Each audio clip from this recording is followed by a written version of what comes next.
everyone. Hi, everyone. How's everyone doing? Welcome to Nova's Inquest. Welcome back to Nova's Inquest. I hope everyone had holly jolly holidays. um, yeah, it thanks everyone for being here. Thanks. Want to make sure I didn't miss putting anybody up there. Violet. Yep, be sure to hit that like button when you come in. Please. Uh, yeah, Joyous. So Donna, Violet, Joyous, Sailor Moon, hello to you all. Rena girl, thanks for being here. Uh, Ginger, thanks for being here. Here, we'll remove that for a bit so you can see me a little better. Hi, hello everyone. uh, Daryl, uh, Betty. Hi, Betty. Yeah, I think I got everybody. Nor'easter. I want to keep saying nor'easter because there was a nor'easter before. Donna, thanks everyone. Lori and Countryside Wildflowers. I like that name. Seawood. Yeah, I hope everyone's doing well. Oh, we are going to today. How was everyone's holidays first, Bobby Joe?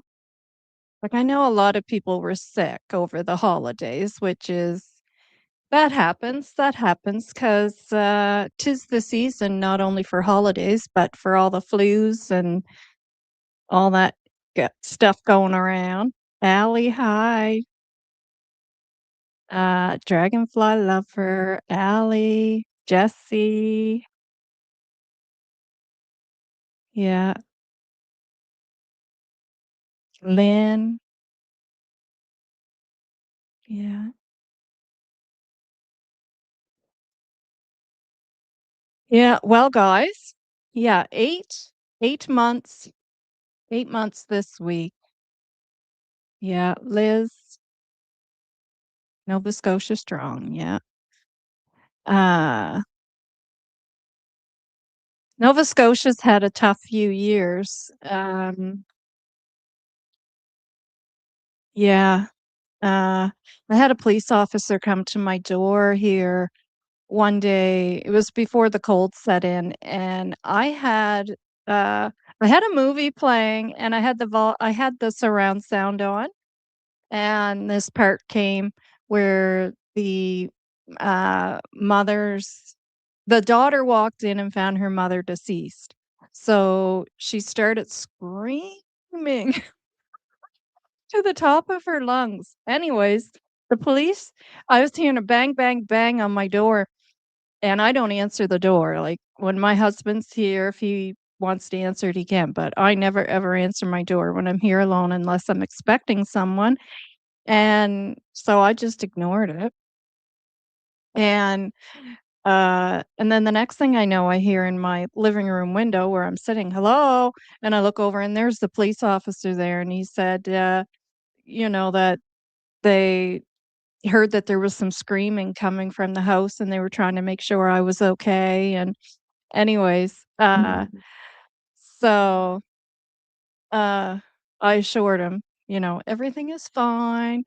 And I still had one of my Lilly&Jack posters, sitting in the living room. It was the 3rd one that we were trying to decide where to put it. And he saw that, and then we started talking about that. And, he said himself, he said, "Nova Scotia has had a rough few years, with some terrible things that have taken place." And it really has. It really has. We had the Portapic situation, we had floodings with people who died in those floodings, which is very rare for us to have that happen here, and it happened back to back. And, And the thing is, we didn't have horrible winters that led into snow, melting and rain and then flooding. It was, like, due to the amount of rain that came down all at once that had caused the flooding. And, so and then, yeah, yeah, yeah, I was kinda surprised too, and, he actually had backup coming too. Actually, the backup showed up, but they and then over the radio, I could hear dispatch asking if he wanted more backup, like a 3rd car, and then by that time, he had it all figured out that everything was okay, and, uh yeah, anyways, and the weird the funny I mean, it actually turned out to be funny because, like, when I'm preparing supper, I try to do as much as I can sitting down with my feet up because of the swelling that I end up getting in my legs and feet and ankles, so I, will take my board and take it into the living room and take all my vegetables in there and do everything I have to do in there with my vegetables, and that's what I was getting ready to do, so I had my butcher knife, uh, sitting there in the strainer face up, and, I mean, the whole like, just of all times too to have my butcher knife in the living sitting there beside me. I'm surprised he didn't say, "I'm gonna have to come in and take a look around," because they thought it was me screaming, and then, here I am sitting there with this great big knife sitting beside me, oh my gosh. But, yeah, so we get into the conversation of, what Nova Scotia has been going through over the last few years. And so, you will see a lot of that, and then, of course, the whole COVID thing, which I mean, I have my own thoughts on that. But, the whole Nova Scotia Strong thing had started. So definitely, yes, Nova Scotia Strong. Um, yeah. So today we are going to talk about, and hello to anybody new that it has come in, and hello to all you folks in the bushes as well. Yeah, it was funny. And my husband happened to go to he took off to drop some garbage off at the dump at the time, so he wasn't here. It was just me in the house, and yeah, crazy. Uh yeah. So, yeah, he kinda chuckled when she said, "Do you need more backup?" And he goes, "No, no, everything's okay. I got it figured out." And then he was just kinda shook his head and, chuckled a little bit, right? And he's like, I'll explain it to you when I get back to the office. Yeah, the fires. Yeah. There's been a lot of stuff back to back to back to back that doesn't is not the typical to be happening in Nova Scotia. It's different. It's different. Um, yeah. Yeah, they were. Yeah, we had them all over the county. Fire horse high. Yeah. Um, excuse me. So today we're gonna get into it is the 8th month of the missing case and still unsolved, although we've received some pretty good information from our CMP that, uh, they made some pretty heavy statements there. And we'll go over the article again. I won't read it. I'll play the other where they do the voice article for those who haven't heard it yet because it is behind a paywall. And then we'll touch on some of those major points for anybody that missed it. And then there's some other stuff I want to touch on that ties in with the Lilly and Jack Sullivan case. Um, First, we are going to. Um, oh yeah, I know all that smoke went over to the U.S. Yeah, Yeah. Um, yeah, so and then we're gonna take a look at Kenley Matheson. Now some latest info that was information that was sent to me. Um, he he's also missing from Nova Scotia. Shan and I did a live regarding Kenley a couple of weeks ago, I guess I want to say. Um, he he went missing here in Nova Scotia back in the 90s. I believe it was September 21st. um, from from the university in Wolfville, Nova Scotia. He was attending university. He and he went missing. He went missing. His sister, who also attended there, is the one who reported him missing, called her father in. And if you want more information on that, you can check out the video that um, Shan and I did. And there's information there as to other videos you can check out as well that has more information. So, welcome to the vertical live chat. Oh, we have some in the vertical, do we? Um, so he, uh, uh, yeah, so I had someone reach out to me who is a private searcher, who's does searching. He's done searches for other cases as well, but he's been working on Kenley Matheson's case. Um, he is connected to the family as well due to that, and he is going to come on, hopefully Wednesday. He agreed. Yes, he's coming on. I did send him an email back and asked him, how does Wednesday at 1 o'clock sound? And I haven't heard back yet, but I know I'll hear back from him because he has been reaching out to me. And he will be on with Shan and I. Shan and I will collab again on the follow up. But leading up to that, because he is going to be a guest on the channel. Hi, April.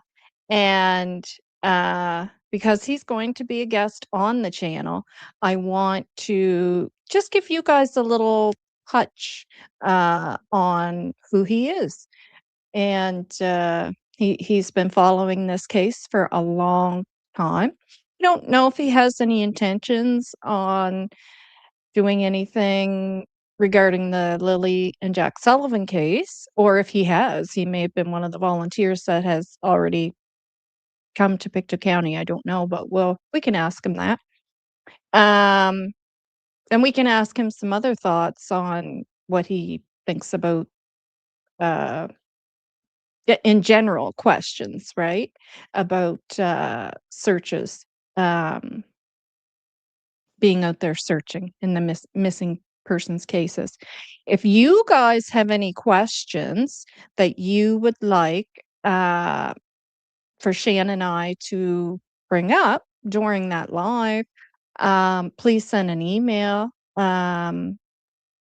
Rena or Ginger can put the email in the chat, Novah's channel at gmail.com, and send your question in and we can bring it up to him. Um, he's very open to because I said anything that you're able to discuss without causing any interference on the case, and he's very open to discussing the case and anything that he has done throughout his searches. I'm sure if there is anything that he can't discuss, he won't. um, but thanks, Ginger and Rena. Yeah, so if there's any questions in particular that you would like us to ask him regarding the case of Kenley Matheson, um, yeah, please do so, and we will do our best to have those questions answered. Um, Guys, I am going to gift. I figured out how to gift uh some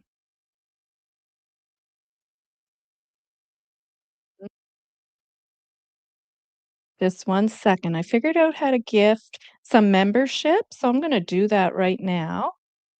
Uh well, I thought I did earlier. Now what's going on here? Hmm. I seen it earlier. Why don't I see it now? Oh, I know what I have to do, I think. Just give me 1 second because I want to give these memberships out. Uh,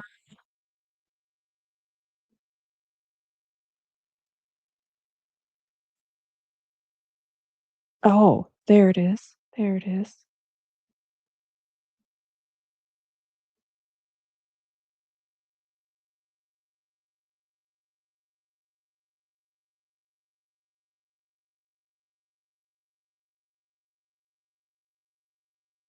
Hmm.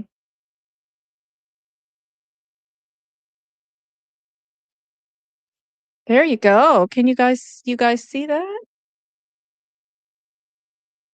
10? 10 gifts?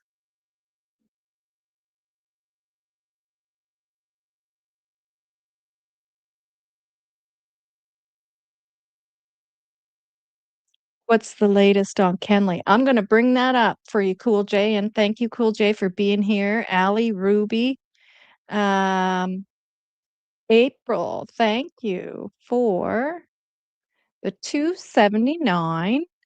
I think it's a sticker. I can never tell if they're stickers or the super chats. I'm sorry. Yeah, we're gonna get into the latest there on Kenley. I'm actually gonna show you some videos. I'm gonna read you some messages from Steve Staples, who is the private searcher who has been doing searches on Kenley's case, and he's given us a couple of messages there that we're gonna take a look at.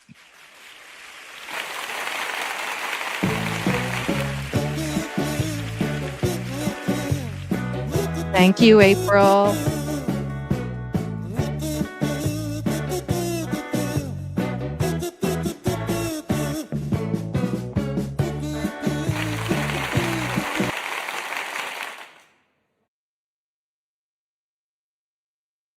Thank you so much. So sweet. I hope, welcome new members. Okay, so it worked. So you guys, yeah, you guys got your memberships. Yay! Hi, Wolfie. I don't see you there, but I know, I mean, not because you're not, it's because your name's too high up. Don't worry. You're there, but I see people saying hi to you, so you must be here. All right, let's go over to my YouTube video. Aw, thank you, April. Oh, whoops. Hi, Wolfie. You're very welcome. Thank you. I thought I already was a member. Oh, well, you might have won a membership that was given out before, and then it's up to you if you want to continue it. But sometimes if you don't continue it, you'll get another free one. So here's a weird thing. I don't know how many of you guys were there the other day in Shan's chat, and I bought a membership because I like doing the pay it forward. So she gets a little bit, YouTube gets a little bit, and a member gets a free membership. But I like to pay it forward to members, so I usually do the membership thing. And well, I ended up getting my own membership that I purchased for so that someone else would receive that. I didn't know that could even happen, but that is just so, and the thing is, I was gonna purchase it and then become a member myself because she had just started her membership. So I was gonna purchase one to give away and then purchase one for myself. And then I ended up getting my own. So then I did purchase one I purchased another one for somebody else after that, but I didn't know that could happen. Uh, yeah. Hi, Tosh. Thanks for being here. Detective Tam, I have watched all the Kenley documentaries. I am sure the RCMP know what happened to him, but again, RCMP can't prove it. Yep, and that happens a lot. Brandy, hi. Um, yeah, so I'm gonna bring up my video here that oh shoot, I closed out my this is my video, and Shan and I both did the video, and we received, some comments from Steve Staples. So we're gonna go there, and I'm gonna go over those comments to give you he gives us, like, an update on the case. And as I said, he is going to be coming on and doing a live with Shan and I as well. So if you have any questions, send them to my email and we will do our best.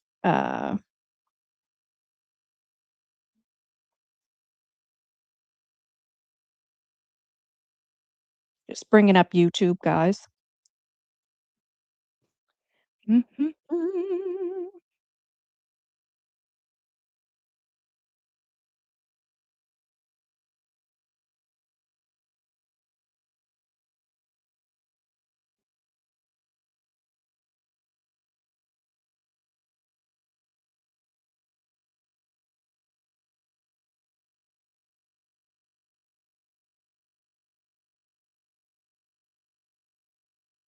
Just 1 second.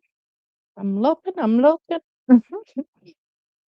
I actually had it up there and already, and then I accidentally X'd it out. There it is.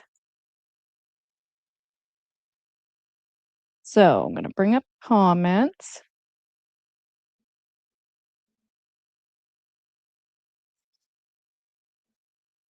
There's a lot of dedicated people out there doing work, helping, assisting on these cases.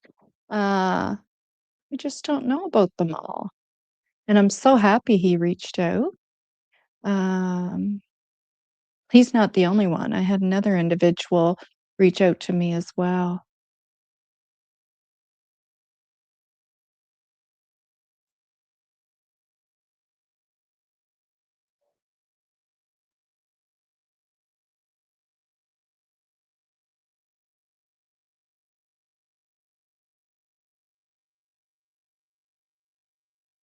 All right, you guys see that okay? Oh, I'm gonna make it bigger. Don't like it when you can't see it.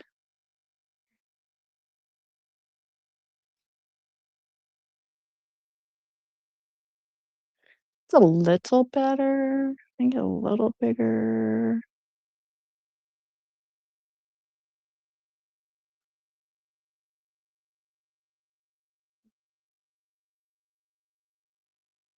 Where the heck did my video go?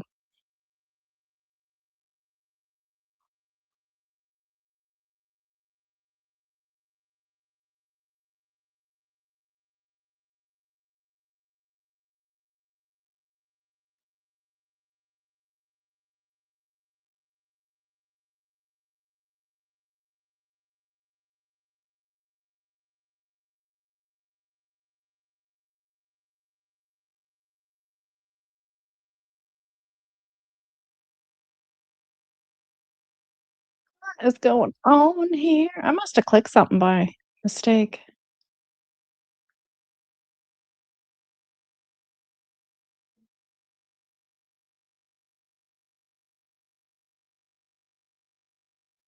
I guess I can't make it bigger. It messes it up. But anyways, I'm sorry, guys. Uh, uh,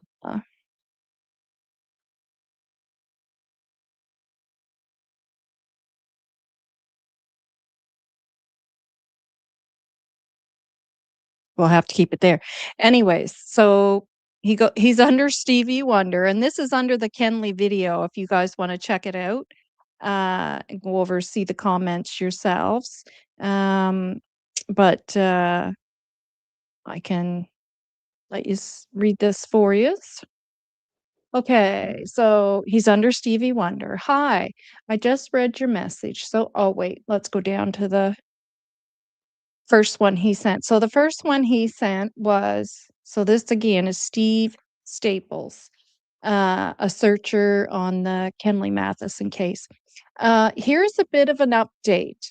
And this was 6 days ago. He wrote this after the video was put out.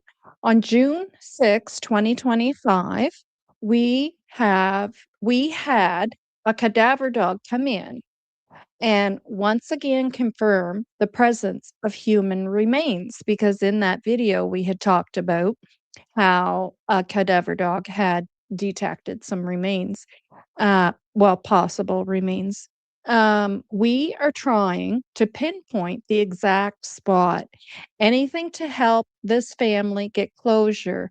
They so much deserve. Yes, absolutely.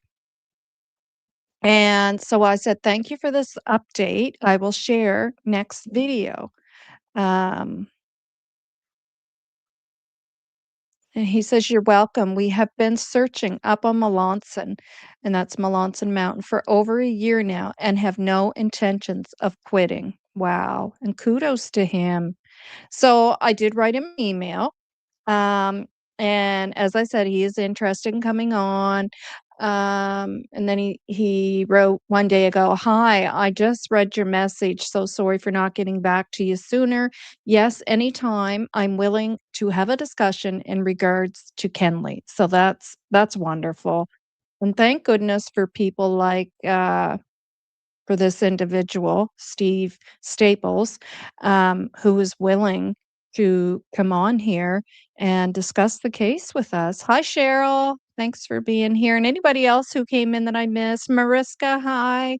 Anybody else who I missed? Hello to you. Okay, so now what we're gonna do is go over to Facebook, and we're gonna watch he videotapes his searches. So we're gonna watch some of his searches that he's done, uh, uh, regarding Kenley, and he's actually found some things during these searches. So I have to share that page. 1 second, guys.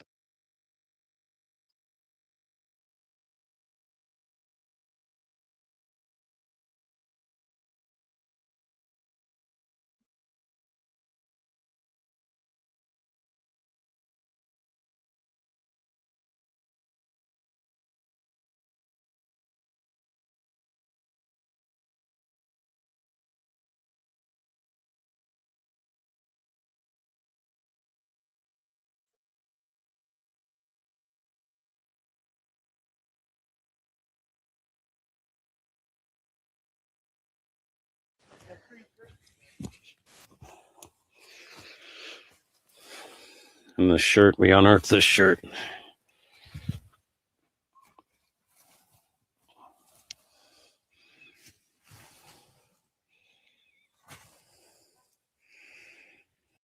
Can you guys hear that okay?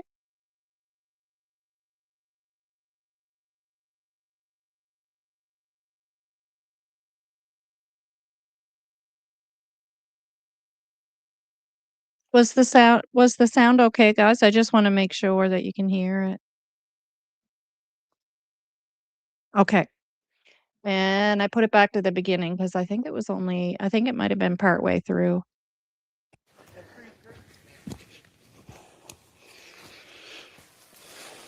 And the shirt, we unearthed this shirt.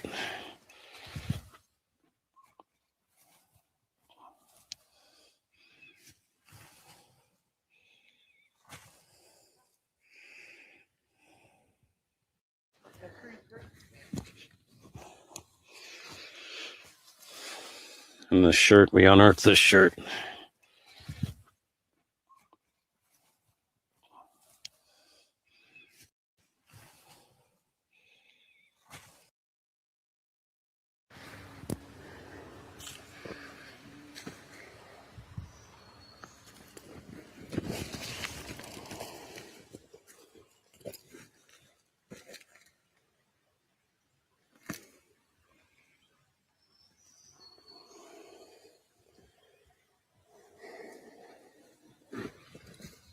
That's right. Yes, he did.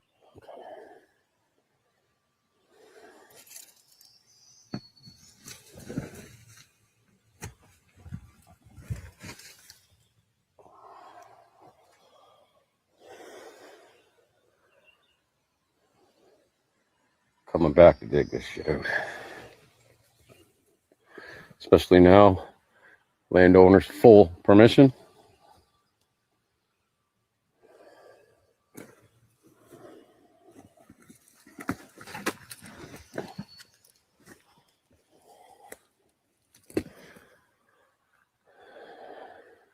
We just never got around to this. We were so focused on the other spot, but we got to come down here.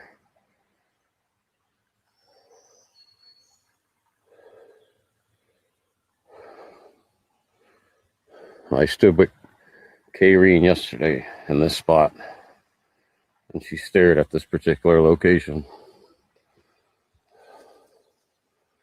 Yeah, we're gonna dig it.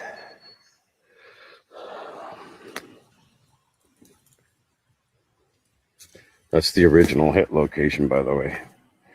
The recent one is up further in this spot.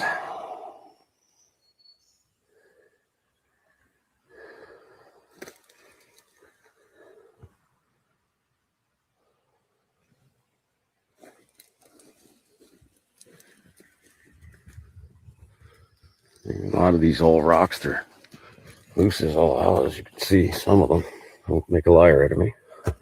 Oh, there we go. If you wax with a bar, they'll come free. Oh yeah, I can get them off if need be. Anyhow, y'all have a good day. I just came up to have a little look around, make sure everything's good. Talk to you later.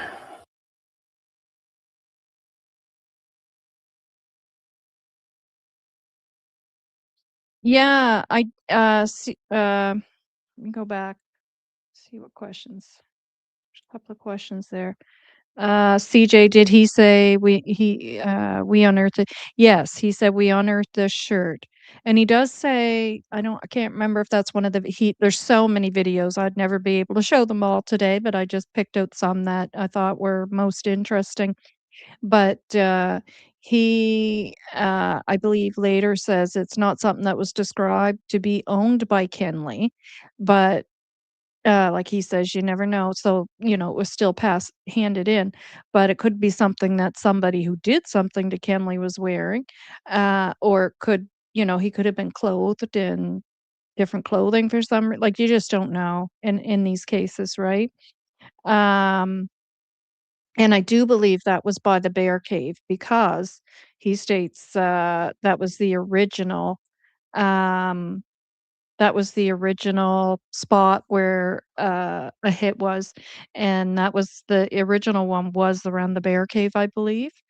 Um, yeah, Nor'easter, when we go over to Jack, and Lily, which we're going to after we touch on this, um we we'll talk about that. I did hear about that. It was like the first week of the well, I should say first couple of weeks, but I'm pretty sure it was the first week, that the children went missing, that I had heard that. Yes. Um, yeah, and I mean, yeah, we wouldn't hear about it again. I wouldn't say it disappeared, but chatter about it disappeared because probably if it's so, um, it would have to be kept quiet. Uh, and my understanding is that the information that was given to me is that that was found. There was like a purple piece of material that could be a possible headband, and some other stuff, and that it was one of the searchers who found it, whose name I know, but it is out there, but I'm not gonna repeat it again. Um, yeah. So,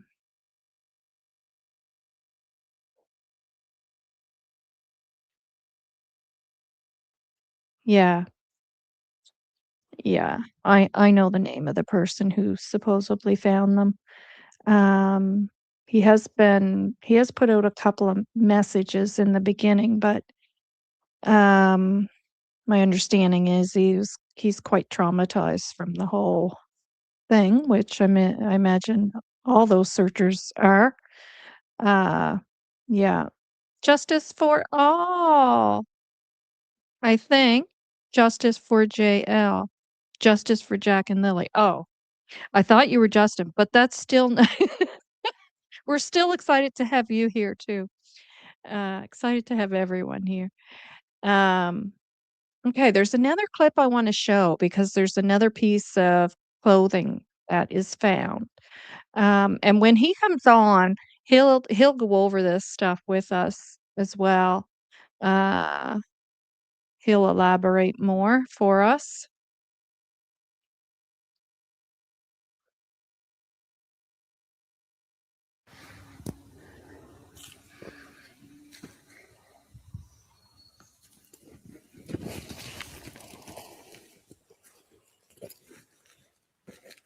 There it is, that one. Hello, everyone. So I just found this. I know Kenley had brown loafers. This is brown, it's weathered, but I don't think it's a loafer. But it's found in the second ravine up from the chicken pit, closest to the highway. I'm about to go down to the first one and check that out, but yeah. Until I get confirmation, I think I'll hang on to it. Just wanted to share with everyone. Don't know if it's relevant to Kenley's case, but you never know. Talk to you later. And that's the thing. You don't know what's relevant. Anything comes, everything, right? When you're doing stuff like this, because it could mean something, you don't know. Hello, And his everyone. mom, Kenley's Hello, everyone. mother, she's aging. So is his sister, but I mean, of course, the mom, she's up there in age, and all a parent wants in cases like this where you have absolutely no answers. Well, I guess they're kind of figuring out they got a pretty good idea what took place, but they need the confirmation. They need to find Kenley, and they need to bring that part of it to an end. I hate using the word closure because there never is closure. But as a parent is aging and they're getting up there in age, they know there's not much time left. And that's just heartbreaking. It's so heartbreaking for parents. I can't imagine, right? So, so sad.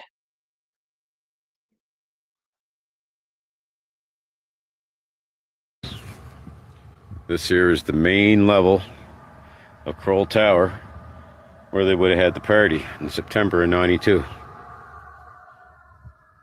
I'm outside Kroll Tower looking in. I can't go in. Doors are locked. But yeah, this is it. This is where they would have had the big party that night. On the 18th, I believe.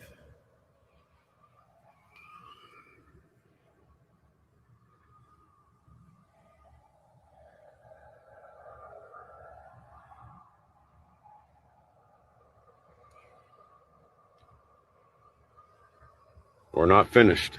Stay tuned. Yeah. Sad. All these cases are sad. You know, it seems the young ones, there's not many there's broken systems, or there's people that just don't care enough for the children, and then you have a case like this where it's just hasn't been solved yet, where they have an idea, definitely, of what took place here. And again, if you go back and watch the video that Shannon and I did, and then I talk about uh, a documentary, 5-part documentary, Missing Kenley, that was done as well with excellent information in it. Um, Hi, Laverne. Yeah, thumbs up, thumbs up. uh, I forget, was this Kenley's first year at Acadia? It was. It was his first year. He had taken a couple of years off. Um, and traveled. Yeah, he was worldly, and he traveled across Canada on a motorbike. He did the whole tree planting thing, which is extremely hard work. Right, made a lot of money, saved it for school, did some traveling with a friend that he had met. Um, yeah, and then he came back, and then his sister was starting university that year. There was a couple of years between them, and so they both started there together, and that's why he was reported missing, sooner than he probably may have been, was because she was there, of course, and knew that something's wrong when he wasn't showing up for classes and people were coming to her and saying, "I haven't seen Kenley." Um, Jesse, yes, it really is. Yeah. And I gave them kudos because the chief of police, who's now retired in that documentary, he admits it. He admits the mistakes they made and that they could have did better. And he even states how bad he feels because he feels, they could have did better. Uh, Odd that he would get involved with locals in his first couple months in Wolfville. Yeah, I think it was more to do with that party or the big party that he's talking about there at that center, um, at Kroll Tower. Yeah, and people mixing and mingling there. Um, yeah, but regarding the other two friends, me too. I was kind of like, gosh, but I guess he was very friendly and made friends easy, although he was an introvert. Um, and I'm gonna kinda guess that he was trying to come out of his shell somewhat as well, because when you're an introvert, now here you are in university, and there's a certain lifestyle that goes on in university that he was trying to kinda pull himself out of his shell a bit.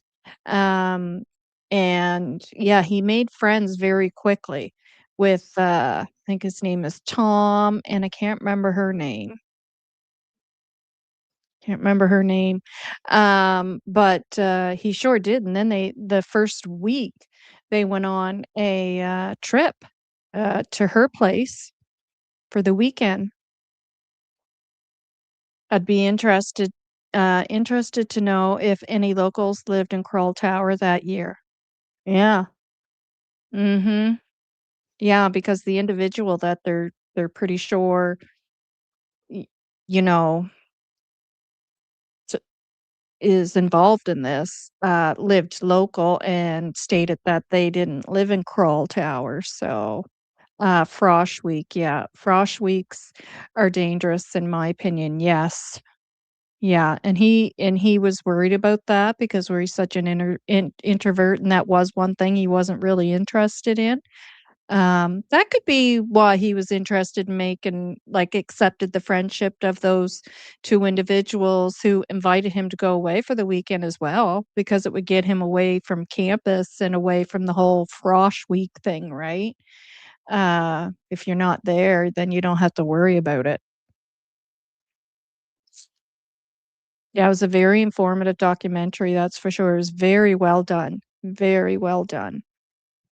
I lived on campus for 2 years at Acadia, a few years after this, never came across locals. Yeah.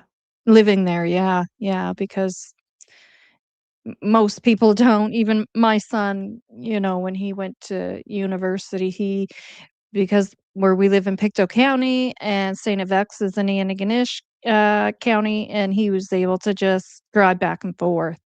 Um and that's 2 different counties, so anyone living right in the county of where the university is probably not gonna live on campus. Uh, Doubtful. Alright, I just wanna make sure I covered everything there, and we can move on to Lily and Jack. I wanna say thank you to those, because when you're on here, you say thank you to those who are gifting memberships, stickers, um, and super chats and whatnot. I don't wanna forget the thanks for the buy me a coffee because I have had some buy me a coffee. And I did write little notes back, but I'm like, I don't know if they're actually receiving those or they have to check their email to know that I wrote back to them. So I did write thank yous back. And so just in case you didn't get those notes, thank you for the buy me a coffee. And that's what that little symbol is up in the corner there that you can see. And then I put my Nova's Inquest in the center. um Yeah, and oh, sugar plum. I meant to bring up the winter clothing to show you guys the last of the winter clothing that came in to be donated to the school. And I can't remember if I told you guys the little girl's jacket. I ordered one, it was canceled. And then I ordered a second one, it was canceled. And then I thought, when I go to take these to the school, I'm just gonna stop by Walmart and run in, and hopefully they'll have some in stock. Well, they say online they do have them in stock, and I'm just gonna run in and pick one out because, um, yeah, I can't keep waiting for the orders online because the second jacket I ordered held me up waiting, and then it ended up canceled as well, so it was kind of annoying. Okay, so I showed you the Kenley clips. I explained to you who Steve Staples is. He is going to be here probably Wednesday, 1 p.m. with Shan and I. Um, so I want to go over to Justin's video. I don't know if you guys watched Justin. Hi, Charmaine. Anybody else that came in as well? Thank you for being here. Um,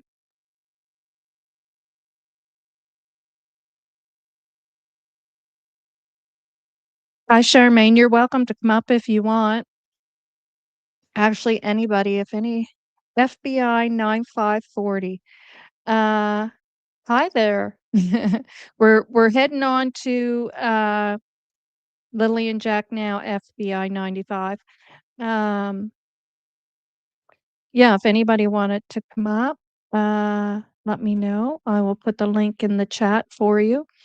Yeah, so I wanna start off by checking out a video Justin did yesterday. Actually, Daphne comes on with him as well, but what I'm gonna show you is before she came on, and it's about the little fella, John, uh, Bowley Bole, um, and just sad, so sad, this little fella.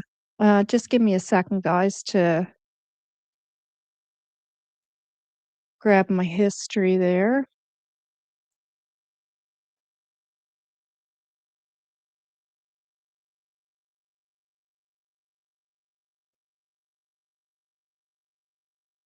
Mm.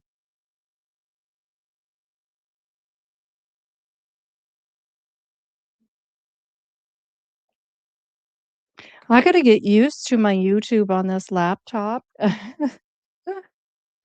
All I want is to find my history, and I can't. Okay.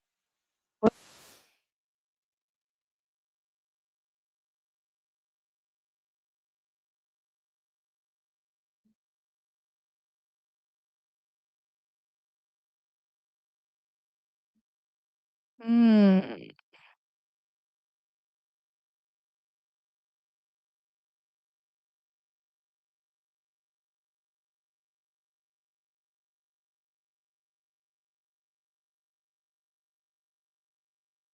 It's funny how changing one thing can mess you right up.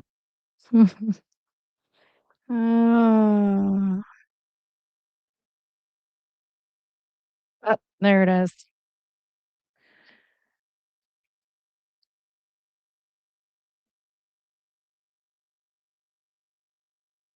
Yeah, that poor little fella. What a sin. So sad.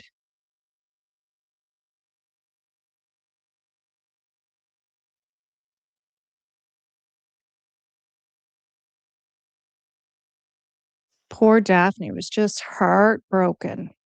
Hi, Angelina. Yeah, poor Daphne was just and you can tell when Justin's upset as well. Uh,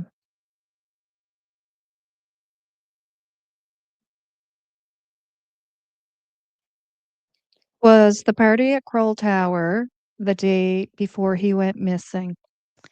I believe it was a couple days. It was on Saturday. The last day he was seen by his friend Tom was Monday morning, and then that was it after that.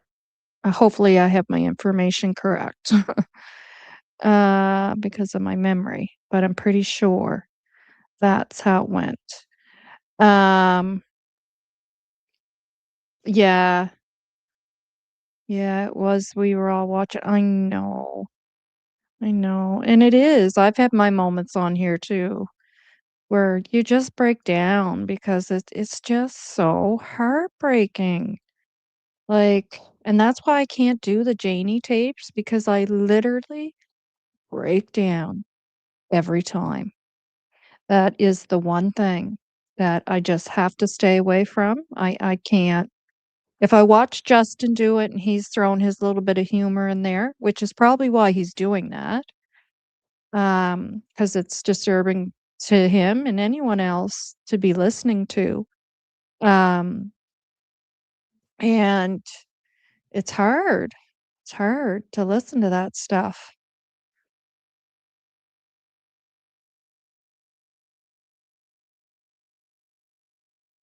All right, just one second. I'm going to share screen, guys, and we're going to listen to the lovely Justin, one of my faves.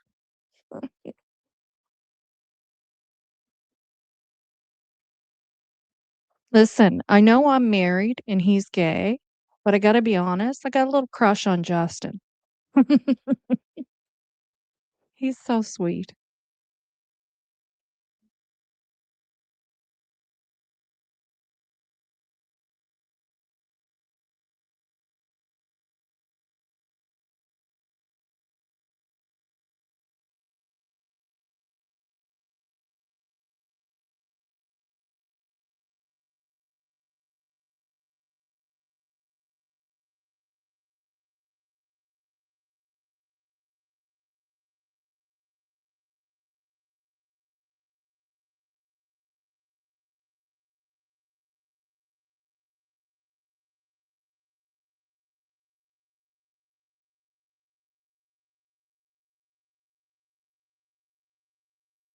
All right, we got the spinning circle.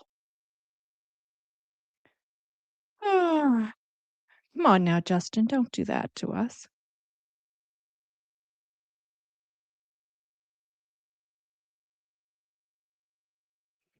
Gosh dang it all. Okay. So, yes.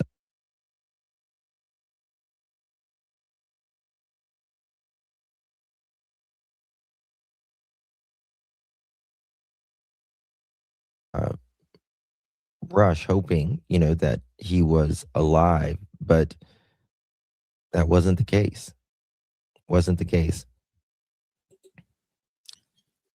She had a restraining order and judge gave dad 5 days visitation. Sad. Yeah. Um, and there's a lot more. We've got more documents now that dad has allegedly methamphetamine use. And it's always that rug. It's always that rug with, I hate that. I absolutely hate that stuff. Um, Absolutely hate it. And we're going to go over some of those documents. Jonathan's brother was not his dad's child, right? I don't know. I think so because they were married and when they got divorced, Jonathan was just a baby. I agree. Should have never have had visitations. 5 days out of a whole year? That's nothing. Absolutely nothing. It's just not even worth it. You know what I mean? All right, let me, I've got some stuff pulled up here that we're going to go to. Bear with me as, I mean, they all kind of came out of the woods at one time, and we were expecting this press conference.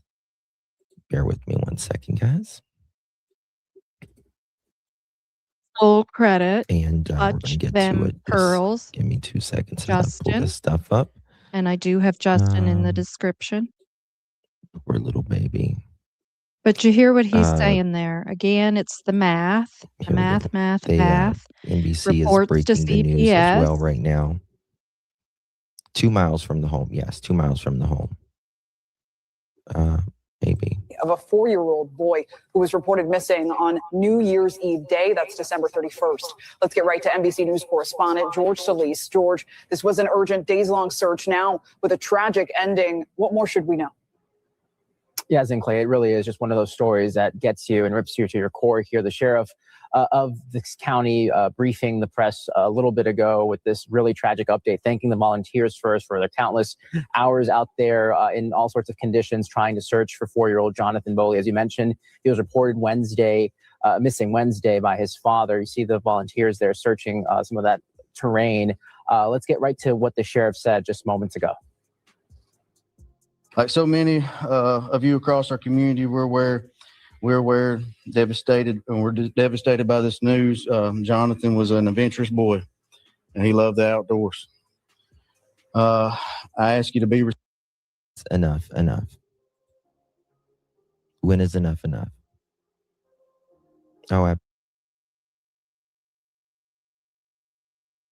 kids there with him whenever she, from the get-go, said that she was afraid for her life and her kid's life. We read this last night. And now I'm going to show you some documents about the math use. These people, when they are on that stuff, bad things happen. Yep. Bad things happen. Mm-hmm. We see it time and time again. When is enough? When is enough? Oh, absolutely, Tina. Absolutely. Yeah. So you hear what Justin's saying there. And I mean, this guy had POWs all over his property as well. That was very well known. And I guess they were going off while the kids were there. I believe it was the night before there were reports, and police had already been there and were aware. But can you imagine? I mean, that those children are only with that parent for 5 days out of a year, and they're probably going from a very loving, normal, quiet household to now to a household with somebody doing math and has uh POWs around the property that these children are hearing. Um, they don't know what happened to the little fella yet. He was found in the woods. The dog stayed with him along his side, and thanks, Ginger. And um, and can imagine, dogs are so loyal. Animals, but especially dogs are so loyal. Um, you know, the dog probably took better care of him staying there at his side than anything that was going on in that house. Um, but yeah, the autopsy will be out. We'll find out more. But I mean, even if he wandered off on his own, he's 4 years old. Can you imagine? Like, in my mind, I'm thinking he was probably so scared. He was probably trying to get the heck out of there into somewhere where he wasn't listening to loud uh, booms going off and whatever was going on in the household with the father on the math. And Just horrible. Uh, Terrible. Yeah. Poor baby Jonathan. He is in heaven now. Yeah. CPS and the courts need to do better. I agree. Um, I don't, you know, and it's a change in a system, I think, with CPS. I don't want to specifically blame CPS uh, workers. Not all of them. There are some that, of course, are, in any profession are doing a crappy job. But I think sometimes hands are tied as well because of the change that needs to be in the systems, the same as uh, the Amber Alert. Perhaps there needs to be a stage 1, a stage 2 Amber Alerts, so there's less confusion. And the stage 1, or vice versa, could be when they do have the information of the person, the vehicle, and the other one could be the same as what they do for the vulnerable alert, the invasive vulnerable alert, intrusive, because if people don't understand what you're doing and that is pretty much as close as you can get to an Amber Alert without putting out the description of a vehicle and individual because there isn't one in the case, then call it an Amber Alert stage 1 or 2 and then have your other stage. Because just in the fact that people don't understand that, and it's something that's constantly being brought up and brought up and brought up, um, you're better off doing that. So there's no more questions, there's no more misunderstandings. Um, People hear that it's an Amber Alert stage 1 or 2 or whatever. Um, it's the Amber Alert that they want to hear. They don't understand that the vulnerable alert is pretty much the same thing. There's just no description of the clothing and or the individual in a vehicle. And the Amber Alert, I think, might go a little bit wider throughout the country. So just make that change. Make that change. And then the same as the scene, um, it should be treated as a certain type of scene, and especially under certain circumstances until more is known about what is going on and then downgrade it. Um, and I mean, maybe they do that and we don't know about it. I don't know, but it doesn't kind of seem like it just from things that we learned about the case of Lily and Jack. Um, but if an alert went out every time, sadly, in my opinion, people eventually would ignore the alerts. But they're putting the vulnerable alert out anyways. They're putting the intrusive vulnerable alert out anyways. It's more so the name that people are hearing and they associate an Amber Alert with children and was an Amber Alert put out and uh that I think is more of the issue. So, it to me, it just has to be a bit of a change in the practice and switch your vulnerable switch that vulnerable, intrusive, vulnerable alert in regards to children over to Amber Alert stage 1 stage and then have the other stage 2 or vice versa or whatever. You guys know what I'm saying. Because they're putting that out anyways. They're putting it out anyways.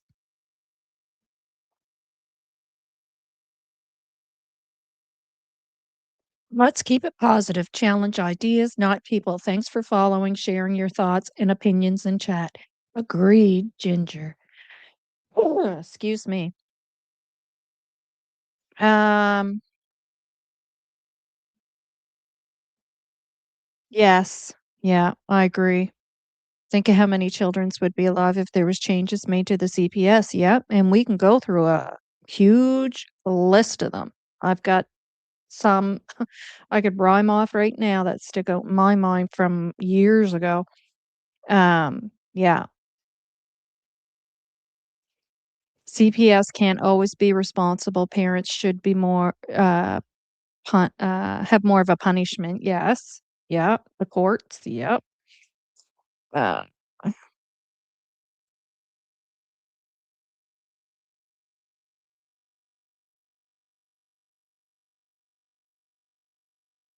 yeah, I also think the federal government needs to help Nova Scotia with their RCMP and allow law enforcement. Yeah.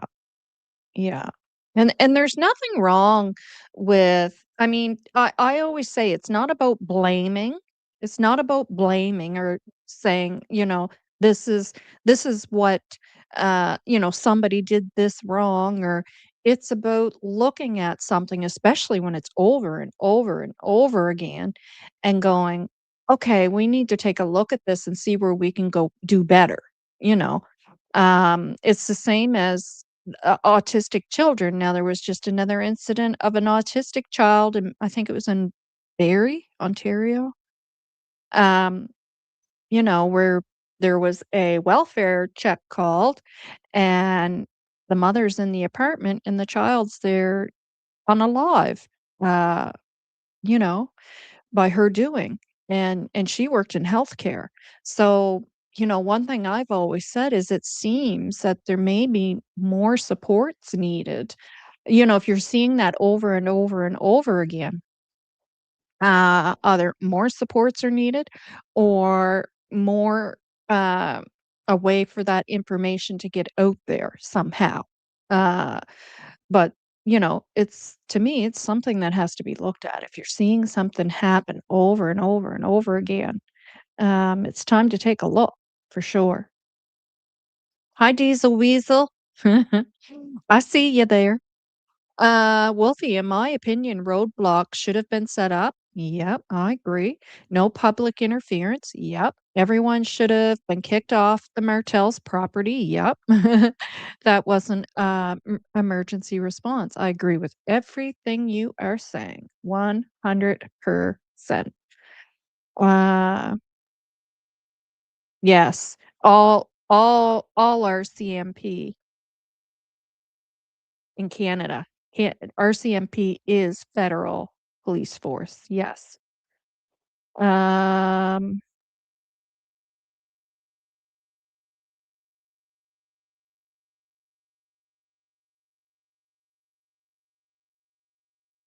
Lady Allen, the only Mr. Big I heard about was with Penny Boudreau. I wonder if that's something that may happen with NBM. There's been more Mr. Bigs than that. I've there's a few cases that I've uh followed. There's that one. Now I'm not going to remember all the names, but there was a man in Cape Breton who red rummed somebody, and then he moved. Can't remember if it was out west or Ontario. Kind of think it was Ontario. Cases that are way back, I remember better because I have short-term memory issues. But anyways, and they caught him through Mr. Big. There is another case of a couple of guys who read from the parents of one of the individuals, and then they took off to the States. And then the RCMP worked with the U.S. law enforcement. They worked together, and part of that was the Mr. Big sting. And they got them. And there was another case of an individual and who was also from Nova Scotia here, who moved out, and this is what happens too. When those things happen, then those people take off.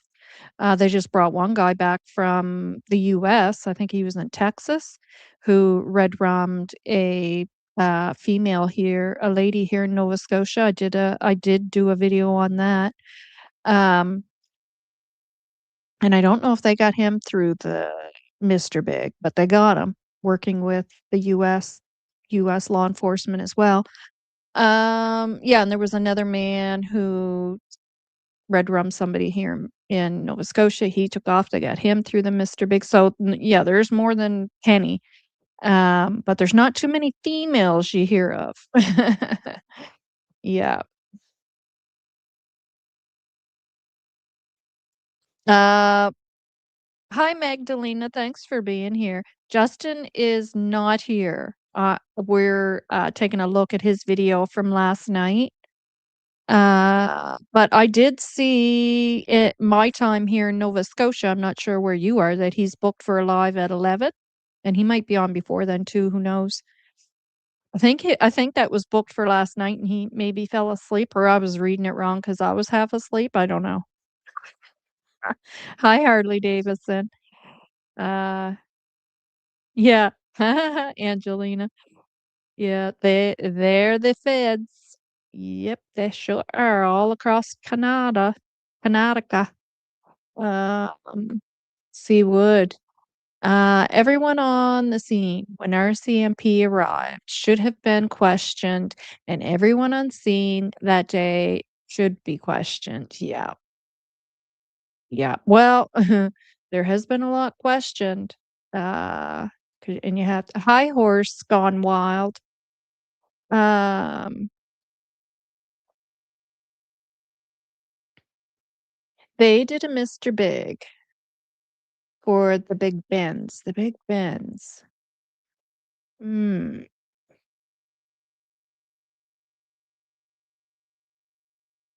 No, I don't think they should have been allowed to search at all as well. No, no. Yes, there is lots of Mr. Big cases. Yeah.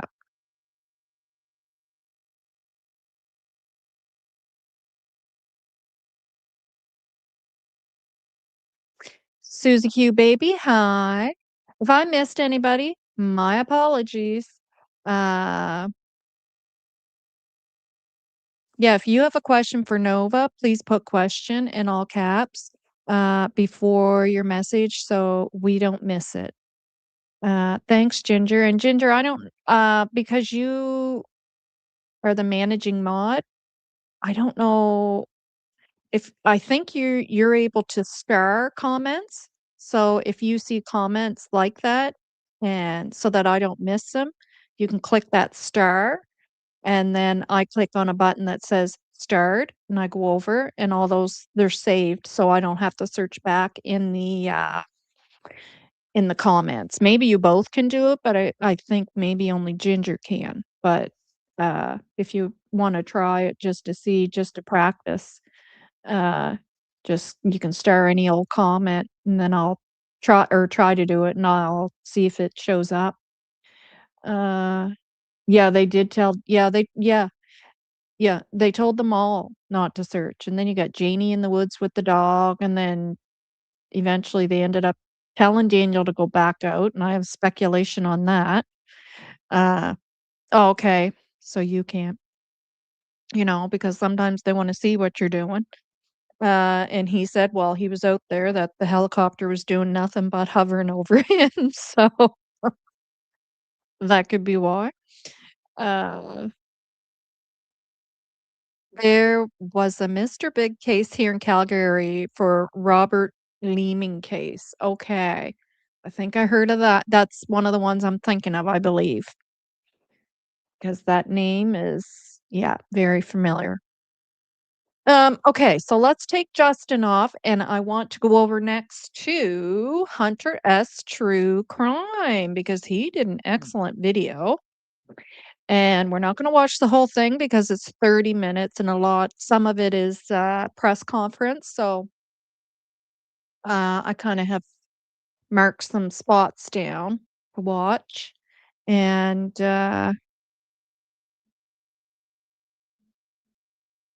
we will.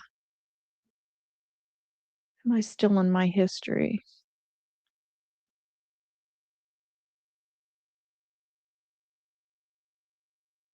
There it is. FBI agent told the judge that Julia confessed. Police are looking for a missing 2-year-old. Want to show you Noah Tomlin. So this is Hunter S. True Crime. And full credit to Hunter S. True Crime. And thank you for your wonderful videos.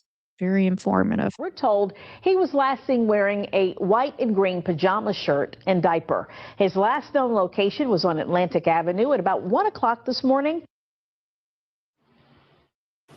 This normally quiet Hampton neighborhood overtaken by crime scene tape, search parties, and forensic units, all centered around this mobile home, the last place 2-year-old Noah Tomlin was seen. According to police, Noah's mother put him to sleep around 1 a.m. When she went back to check on him, he was gone. She reported him missing to police around 11:30 a.m.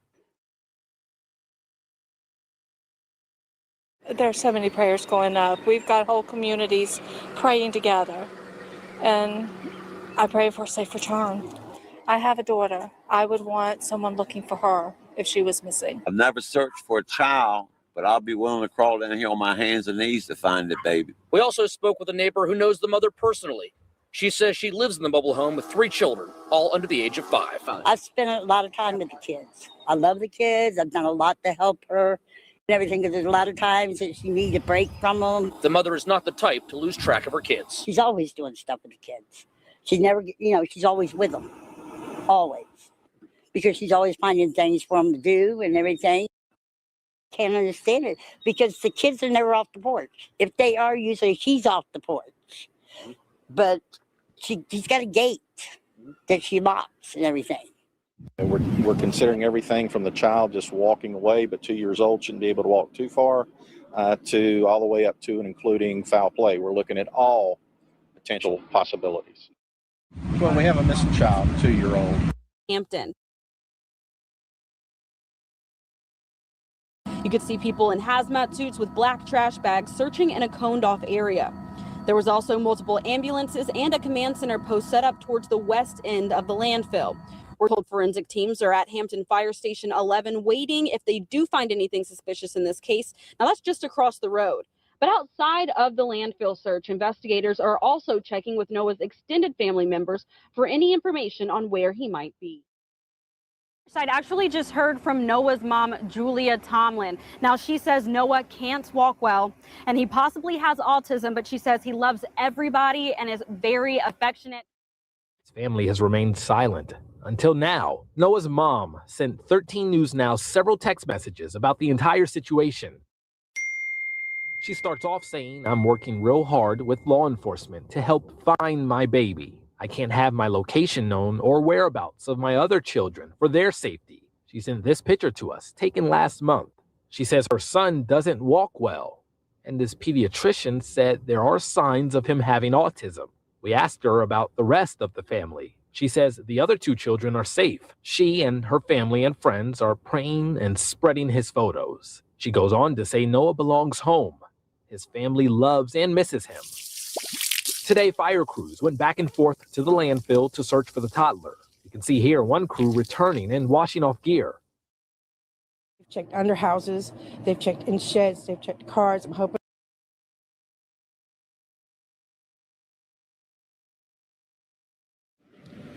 Good evening, and thank you for being here on such short notice. Tonight, our hearts and prayers continue to go out to the loved ones of Noah Tomlin and for Noah Tomlin. On Monday, June 24th, at approximately 11:36 a.m., the Hampton Police Division was notified by Julia Tomlin that her 2-year-old son, Noah, was missing. This began a very intensive investigation conducted by the Hampton Police Division, other local, state, and federal partners. Much of this you have witnessed throughout the week. What you have not witnessed is the intensive investigation going on behind the scenes. This continues to be a two-pronged process on both the search and investigative efforts.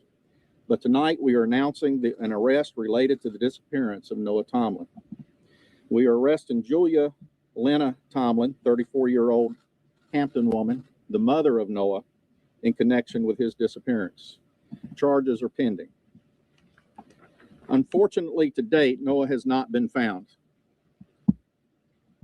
Based on the highly coordinated investigation, we believe him to be deceased. This leaves us a little bit speechless, but the search for Noah continues. We'll never give up hope.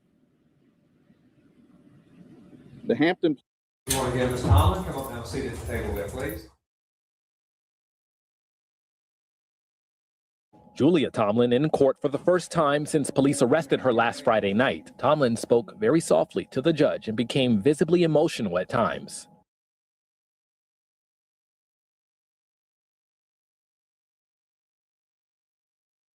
According to the arrest warrants, Tomlin's felony child neglect charges are from June 22nd, 2 days before she reported her son Noah missing. The warrant accuses her of neglecting 3 kids, a 2- and 3-year-old and a 6-month-old baby. 2 days before police say Julia reported Noah missing.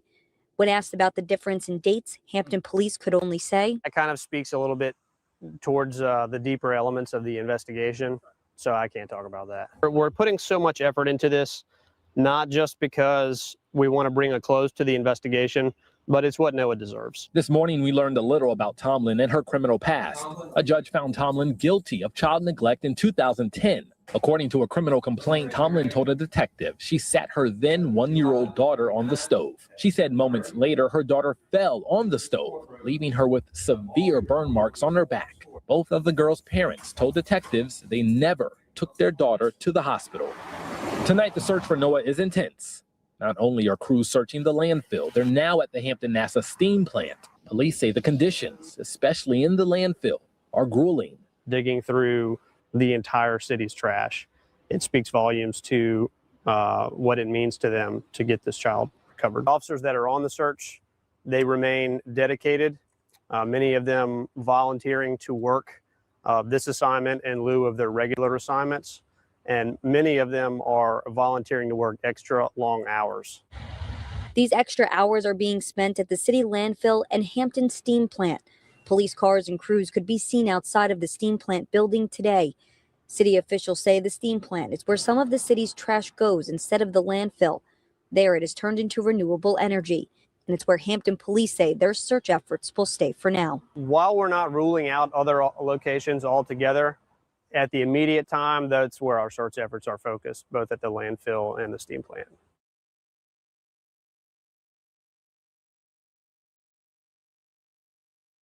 As the sun began to set over Hampton, the candlelights flickered below. People in the community came together for 2-year-old Noah Tomlin. Very emotional. A little boy is lost.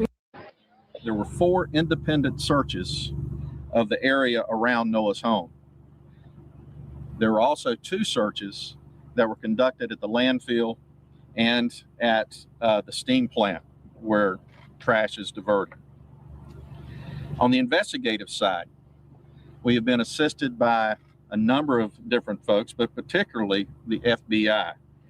This includes agents, technical, and including the behavioral science unit out of Quantico that have assisted. The information gained through the investigation helped focus the search efforts. Conservatively, we've spent over 10,000 man-hours on this process. We have been through 1,000 tons, and let me put that in perspective, that's 2 million pounds of garbage, and search that by hand. The priority all along has been to find Noah. It's with very mixed emotions that we report today that goal has been accomplished.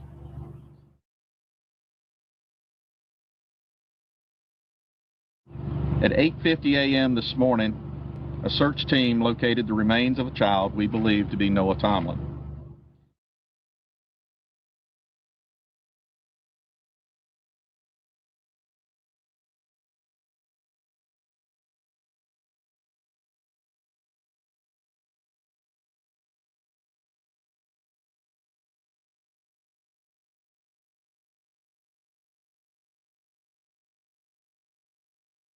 Tomlin is accused of murdering and killing her 2-year-old son.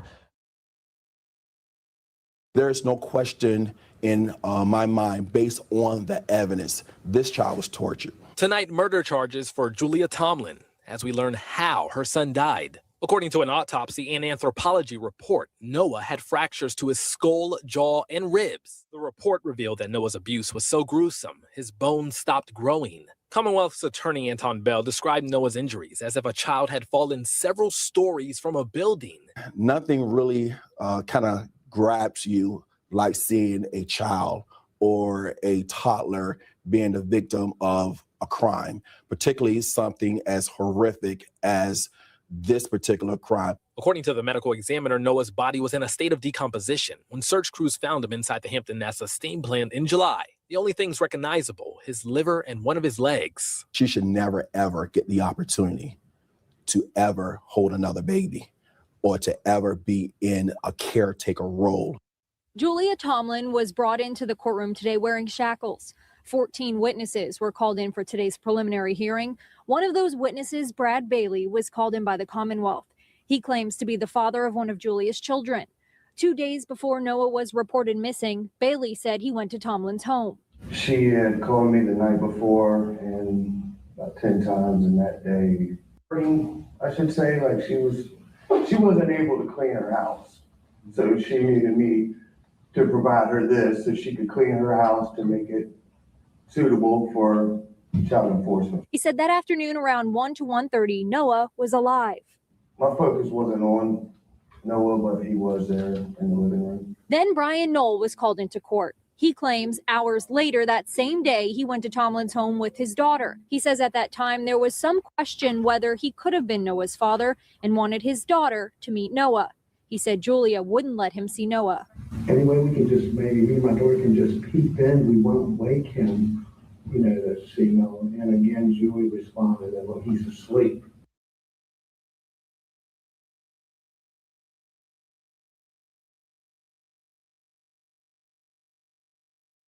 Hampton police investigators presented new evidence, including photos of bloodstains that were cleaned from the wall and a shirt at Tomlin's home. The FBI agent told the judge that Julia confessed to her that Noah died while taking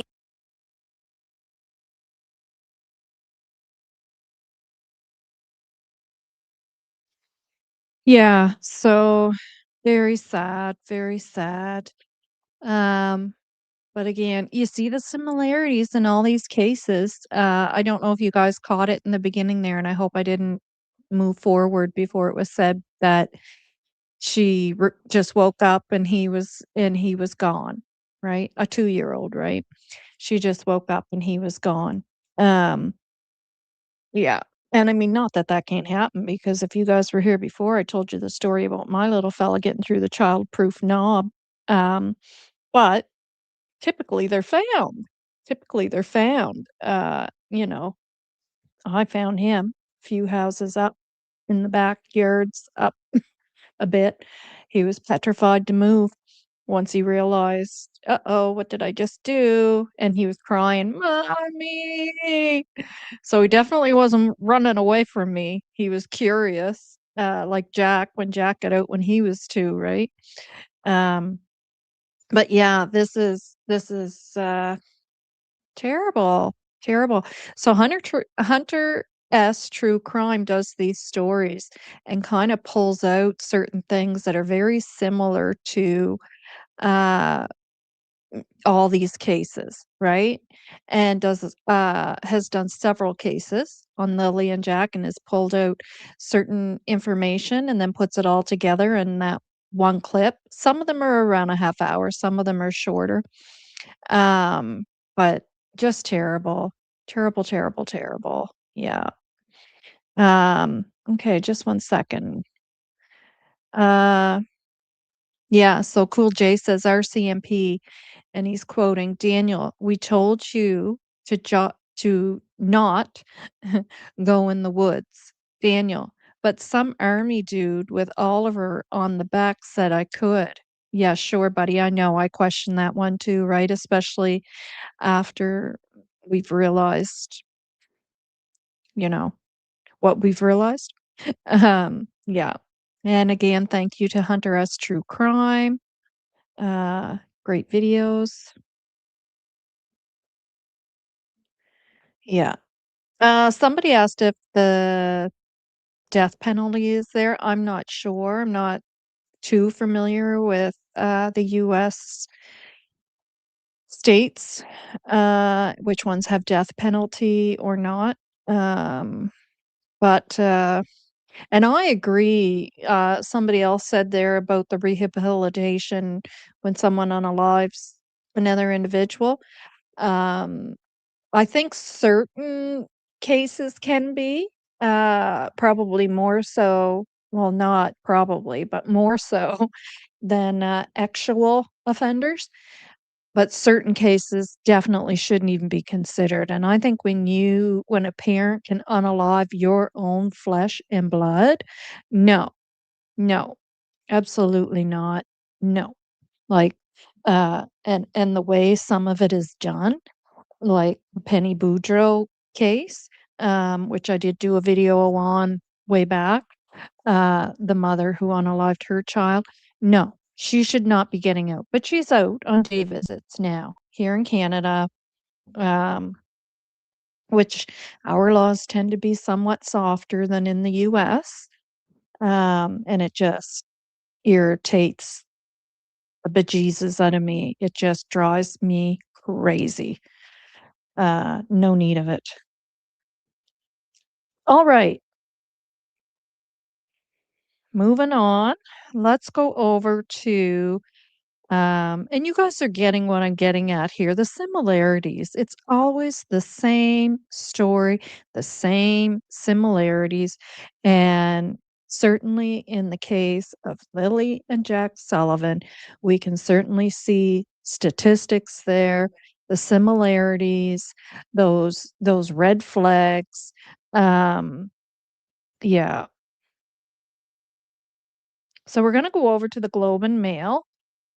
I'm going to play the article instead of reading the whole thing because it'll just do my voice in. So I'm sure you guys have noticed before, my voice doesn't last too long and I get choked up, and that's because of my left side issues I have. The weakness I have on my left side. My left side gives up on me, but my right side wants to keep going. But so I'm going to play it. So let me share here first. I think that's all I wanted to play on the YouTube stuff. I can probably. Oh, no, I do have more videos there I want to play, so we'll keep it YouTube up.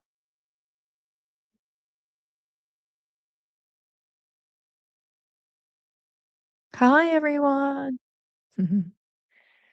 My husband bought me a bunch of new tops for Christmas, and I love them. I really needed them. And I'm still getting Christmas gifts because they didn't all come in.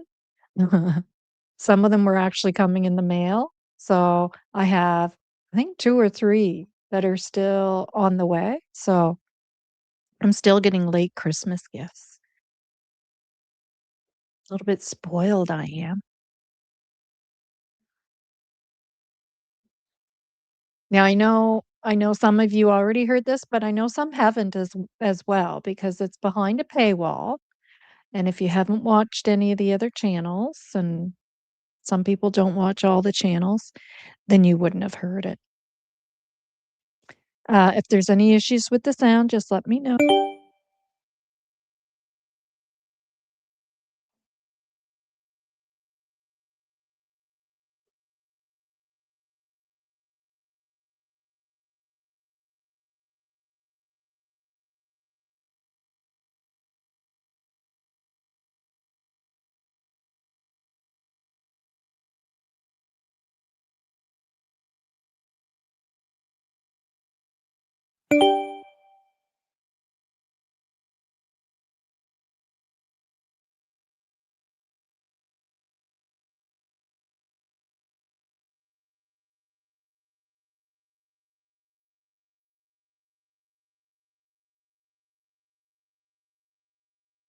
I don't hear it playing.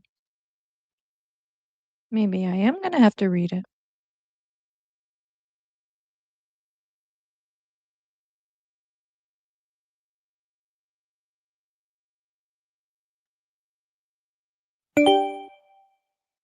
Nova Scotia RCMP major crimes. Head says he's confident case of missing children will be resolved. By Lindsay Jones. The question of how 2 young children could just disappear has kept the RCMP head of major crime in Nova Scotia awake for many nights since Jack and Lilly Sullivan were reported missing from their home last May. But Staff Sergeant Rob McCammon, the acting officer in charge of major crime and behavioral science, insists police are still making progress with the case, and he's confident that in time it will be resolved. "This is not a file that just sits at work and you pick it up in the morning," said Staff Sergeant McCammon. "You've got two very vulnerable people who perhaps were in some difficult circumstances and they've gone missing. We need answers as to what took place." A team of major crime investigators are still following up on the more than 1,000 tips they received and working through a list of 1,300 investigative tasks in a case that Staff Sergeant McCammon described as having the greatest volume of information in his 25-year career. The disappearance of Jack, 4, and Lily, 6, from their home in the rural hamlet of Lansdowne has reverberated across the country and abroad, a missing persons case that Staff Sergeant McCammon described as affecting so many because it's a very fundamental wrong. On May 2nd, the morning Jack and Lily were reported missing. Their mother, Malahia Brooks Murray, marked them absent from school for a second day in a row. Around 10 a.m., she called 911 to report they had wandered off while she and their stepfather, Daniel Martell, had been dozing in bed with their toddler. Staff Sergeant McCammon declined to speak about an investigative theory or theories in an interview at Nova Scotia RCMP headquarters in Dartmouth this month, saying all avenues are still under consideration and he has to consider the impact on long-term justice should criminal charges be laid. But he added, police are making headway. "I believe we have made ground when it comes to where things are heading and what we're finding out," he said. "We're collecting information from all areas. We're assessing that, and it's helping us form pictures of what may have taken place. We're going to continue to work down that road." The Globe previously reported on troubling issues inside Jack and Lily's home, including admitted drug abuse by their stepfather, multiple black eyes on the children, controlling behavior that affected their mother, and other pressures brought on by the parents' financial struggles. The Globe's reporting also revealed that a provincial child protection social worker had visited the children's home to investigate a report of suspected abuse or neglect. Staff Sergeant McCammon said police interviewed the social worker involved with Jack and Lily and others with valuable information about the children's circumstances. "We have looked at their movements in the days prior and the kind of things that were going on in their lives. That is part of our investigative inquiry," he said. Both parents explained the children's sudden disappearance the same way. The kids must have put on their boots, opened the sliding glass door, and left the fenced-in backyard. The three adults who live on the property, including the children's step-grandmother, Janie McKenzie, told police they heard the children playing in the morning before they disappeared. In the days and weeks that followed, the Mounties oversaw one of the largest searches in the province's history. Dozens of search and rescue teams, police dogs, a helicopter, and drones scoured the thickly wooded area around the trailer for more than 12,000 hours. They reviewed thousands of surveillance videos and human remains detection dogs poured over 40 kilometers of land. In late fall, the children's stepfather, Mr. Martell, said he doesn't believe the children wandered into the woods anymore because of the extensive search. He said he also no longer suspects that Ms. Brooks Murray, who ended their relationship shortly after Jack and Lily disappeared, was involved in the abduction of her own children, a theory he had suggested. Both parents have repeatedly denied any involvement in Jack and Lily's disappearance, and court documents show they both underwent polygraph tests that found they were truthful on all 4 questions that were not publicly disclosed. No new searches for the children are planned, but Staff Sergeant McCammon said police are reviewing the search areas to ensure they haven't missed anything. "If we identify areas that we feel would be of benefit to do some more searching, we will," he said. Without answers, social media and online content creators have more than filled the void, sometimes mashing facts with misinformation and speculation. While these online communities help keep the case in the public eye, Staff Sergeant McCammon said they can also hamper the investigation. It takes investigators time and resources to look into tips garnered from what, in some cases, has turned out to be just a comment made on social media, he said. Staff Sergeant McCammon said he understands the urgent need for answers about what happened to Jack and Lily, but cautioned that intensive major crime investigations take time to do things by the book and according to the Canadian Charter of Rights and Freedoms. We have to consider whether charges will be laid eventually, so we have to maintain the rule of law and follow the rules that are there. It does take time, and it is going to take some more time, he said. We won't stop until we have answers as to what happened with Jack and Lily.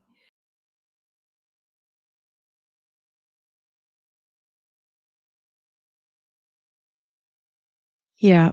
So that article I just think is fabulous. And by the way, guys, that is the Globe and Mail, Lindsay Jones. I hope I spelt her name correct. I know I spelt the Jones correct, but not sure if it's S-A-Y or S-E-Y, but you guys get it. Globe and Mail, Lindsay Jones. And she does fabulous articles. She really digs for the information, and she puts it all out there. And I'm so, so happy that we have Rob McCammon in Nova Scotia. And, he does what he does, and that he's working on this case. Jan calls him Bulldog. Wait now, what is it? Bulldog Rob, I think, is what she says. Shan, you can come up if you want. If you want to come up, I'll put the link in the chat for you.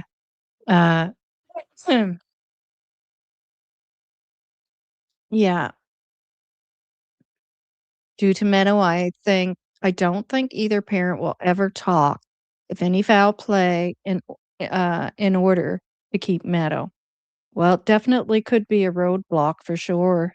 I agree with that. Yeah.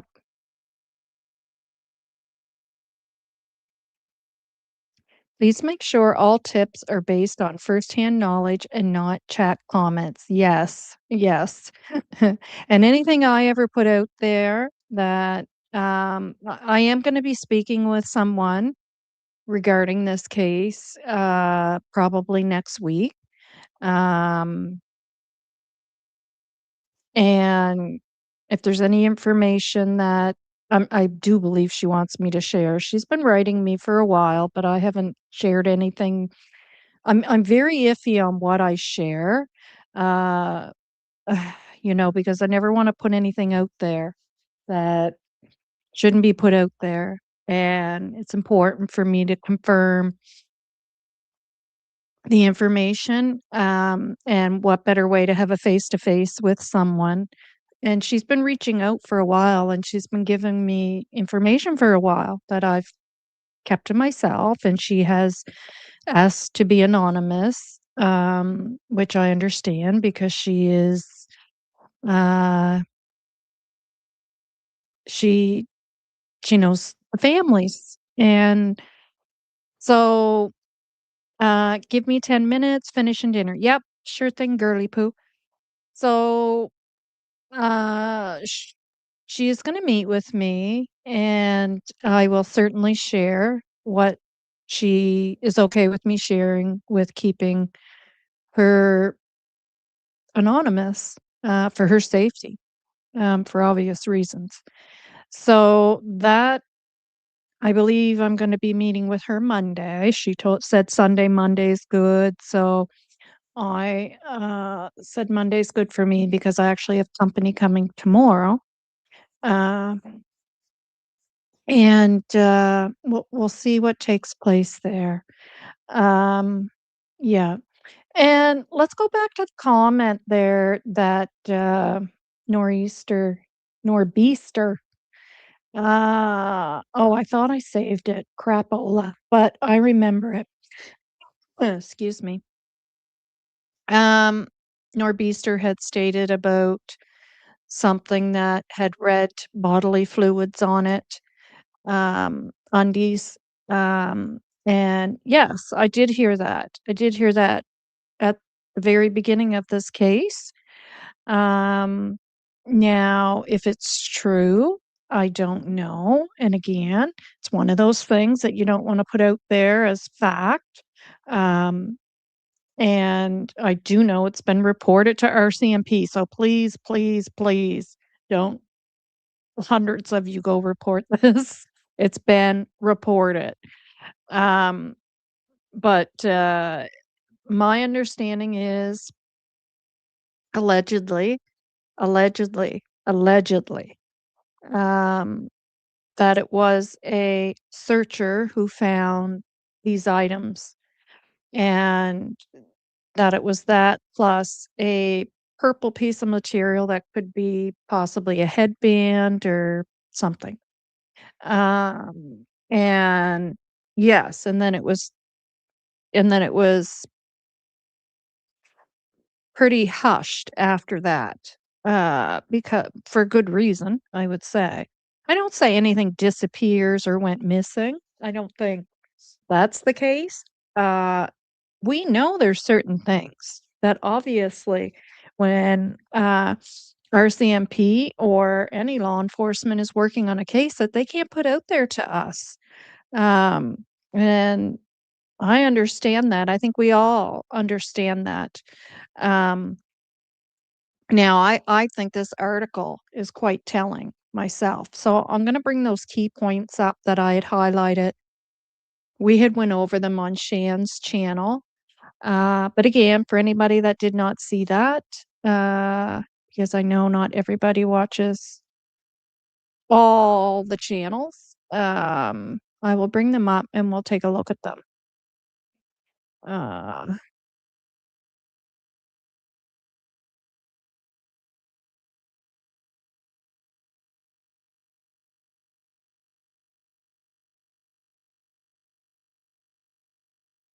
just give me 1 second there, guys.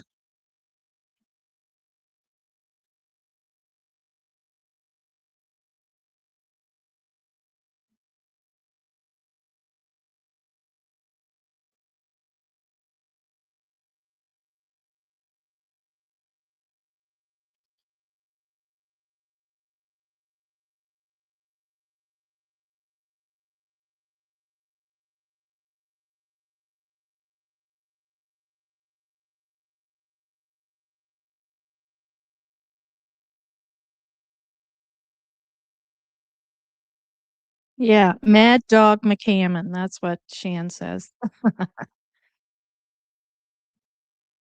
So, the Globe's reporting also revealed sorry, I'm going backwards there. Let's go this way. So, Globe and Mail, Nova Scotia RCMP Major Crimes head says he's confident case of Jack and Lily Sullivan will be resolved. Police are making headway in the case of 2 missing Nova Scotia children. So they're making headway. There's so many key points in this article.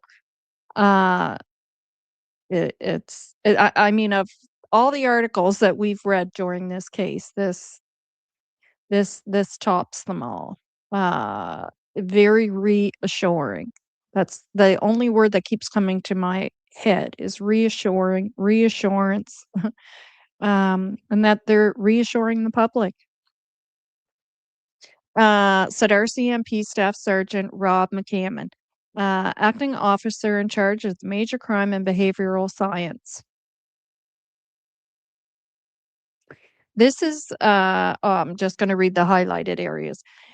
So, in quotes, he's saying it. I hope you guys can see that. Let me just check. Yeah.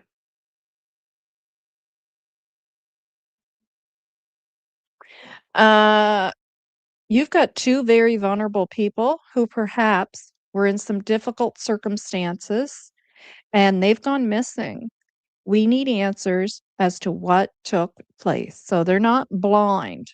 They're not blind to the possibilities here and to the statistics of this case. Which, when I just went over those other 2 cases, again, same thing over and over and over, CPS, math, just woke up and they're gone. Yeah.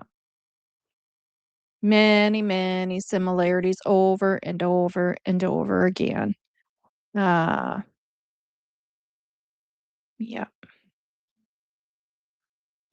He has to consider the impact on long-term justice, and that's him saying that, quote, "long-term justice. Should criminal charges be laid?"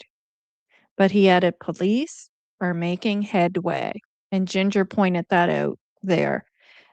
They're making headway. Shan, I'm gonna put the link in there for you now, just because I might copy. I might not see.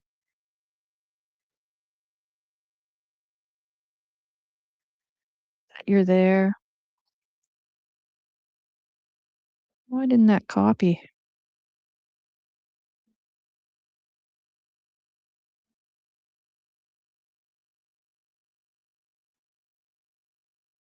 Hmm.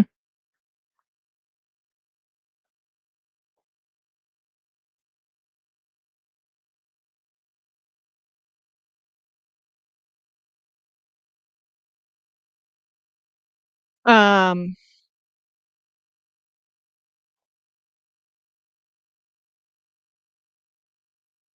Yeah. So, but he added, "Police are making headway." I mean, that's. If I had anything to do with that, with this case, as a guilty person, I definitely would be crapping my pants, uh, after this article coming out. 100%, I would be. Yep. I'd need some pull-ups. Uh-huh. And not the ones from Temu, the good ones.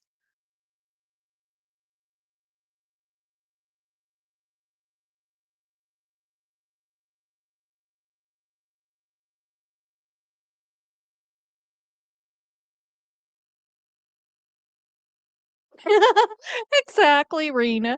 Yeah, yeah, exactly. Oh my gosh. I have a hospital bag in there. Oh, you're there. Sorry. Hi. I have a hospital bag I have all done up. I just grab that and take that with me. Prison bag, that's cute. I'm here. I'm just eating pasta at the moment. Oh, well, you enjoy. I'm gonna go pig out once I get off here. I'm doing a diet after the holidays. Uh, Yes. yeah, I gotta lose about 20 pounds. I lost a lot of weight over the summer and then I put it all on over Christmas. Oh So my god, yeah, I'm don't we all? starting Monday though, because there's no point starting on a weekend. And I thought, I'm gonna just enjoy myself this weekend and then the kids go back on Monday and then I'll be hitting the gym and the treadmill and trying to not be sitting on my arse all day. Yeah, yeah. I have a treadmill right here in the house, so I'm lucky there. Um, it's in the office. You got somebody saying mama? Mm-hmm. The real Norbeaster says, "I'm getting drunk the day charges are laid. I'm sure you won't be the only one. I don't drink much. Special occasions like New Year's and birthdays, but I'll make an exception with this one." I thought the same thing. There will be people when this is all solved or resolved or whatever words you want to use, people will be celebrating. In a way. You guys know what I mean. Um, it's going to be sad, but it's also going to be glorious.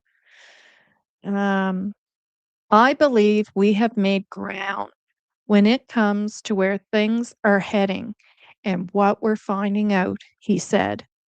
And again, very interesting statement. And that's in quotes. He's saying it, it's right from his mouth. I believe we have made ground when it comes to where things are heading. So they know. They know what's going on here and what we're finding out, and they're finding shenanigans out. They are. I believe it. Uh-huh. I Yes, was they are.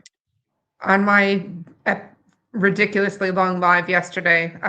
One of the things that I brought up that really stuck out, because there's still a few people out there pushing that they're alive and well, being taken care of by the native people, and that is not verbatim, but pretty close to it. And I thought to myself, why would Sergeant McCammon say that it keeps him up at night if he thought they were tucked away being cared for? Exactly.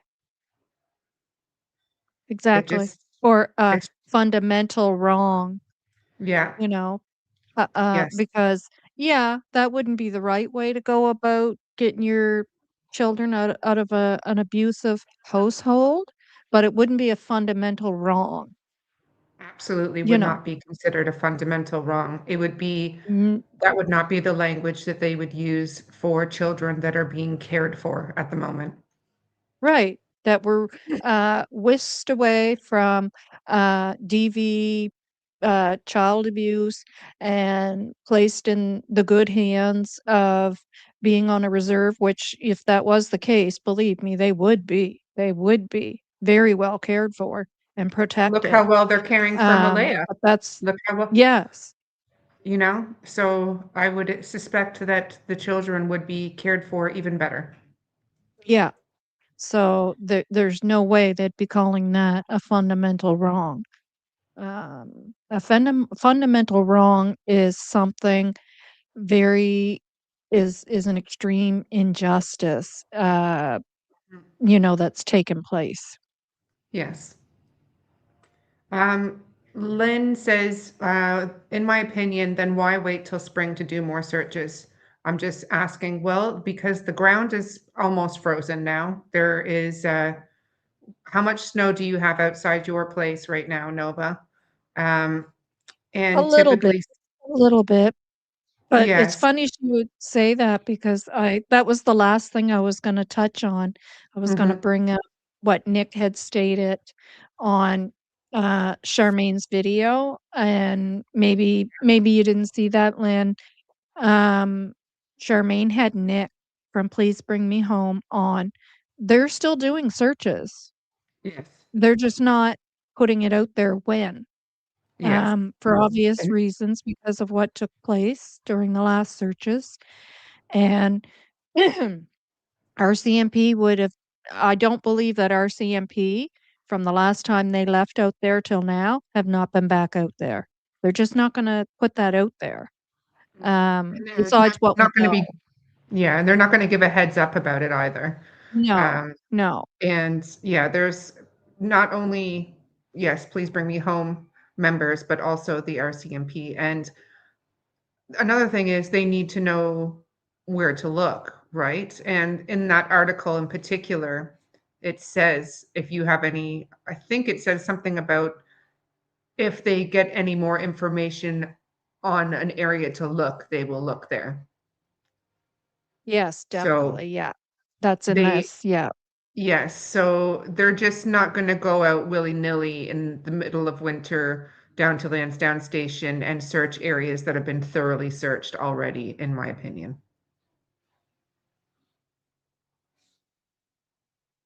They're going to go to areas that haven't been searched yet. Yep. Um, Yep. that they believe or have heard, or maybe even certain technology may have guided them to. Yep. Yep. So I don't know if you remember this case. I can't remember what case it was, but I just remember this part of this case where um, they were trying to solve this case. And I can't remember if it was in Canada or the US. Something tells me it was in Canada and it was RCMP, but I could be wrong. But so it's kind of, similar to this where time's going by and things are being done behind the scenes. And of course, we don't know everything going on.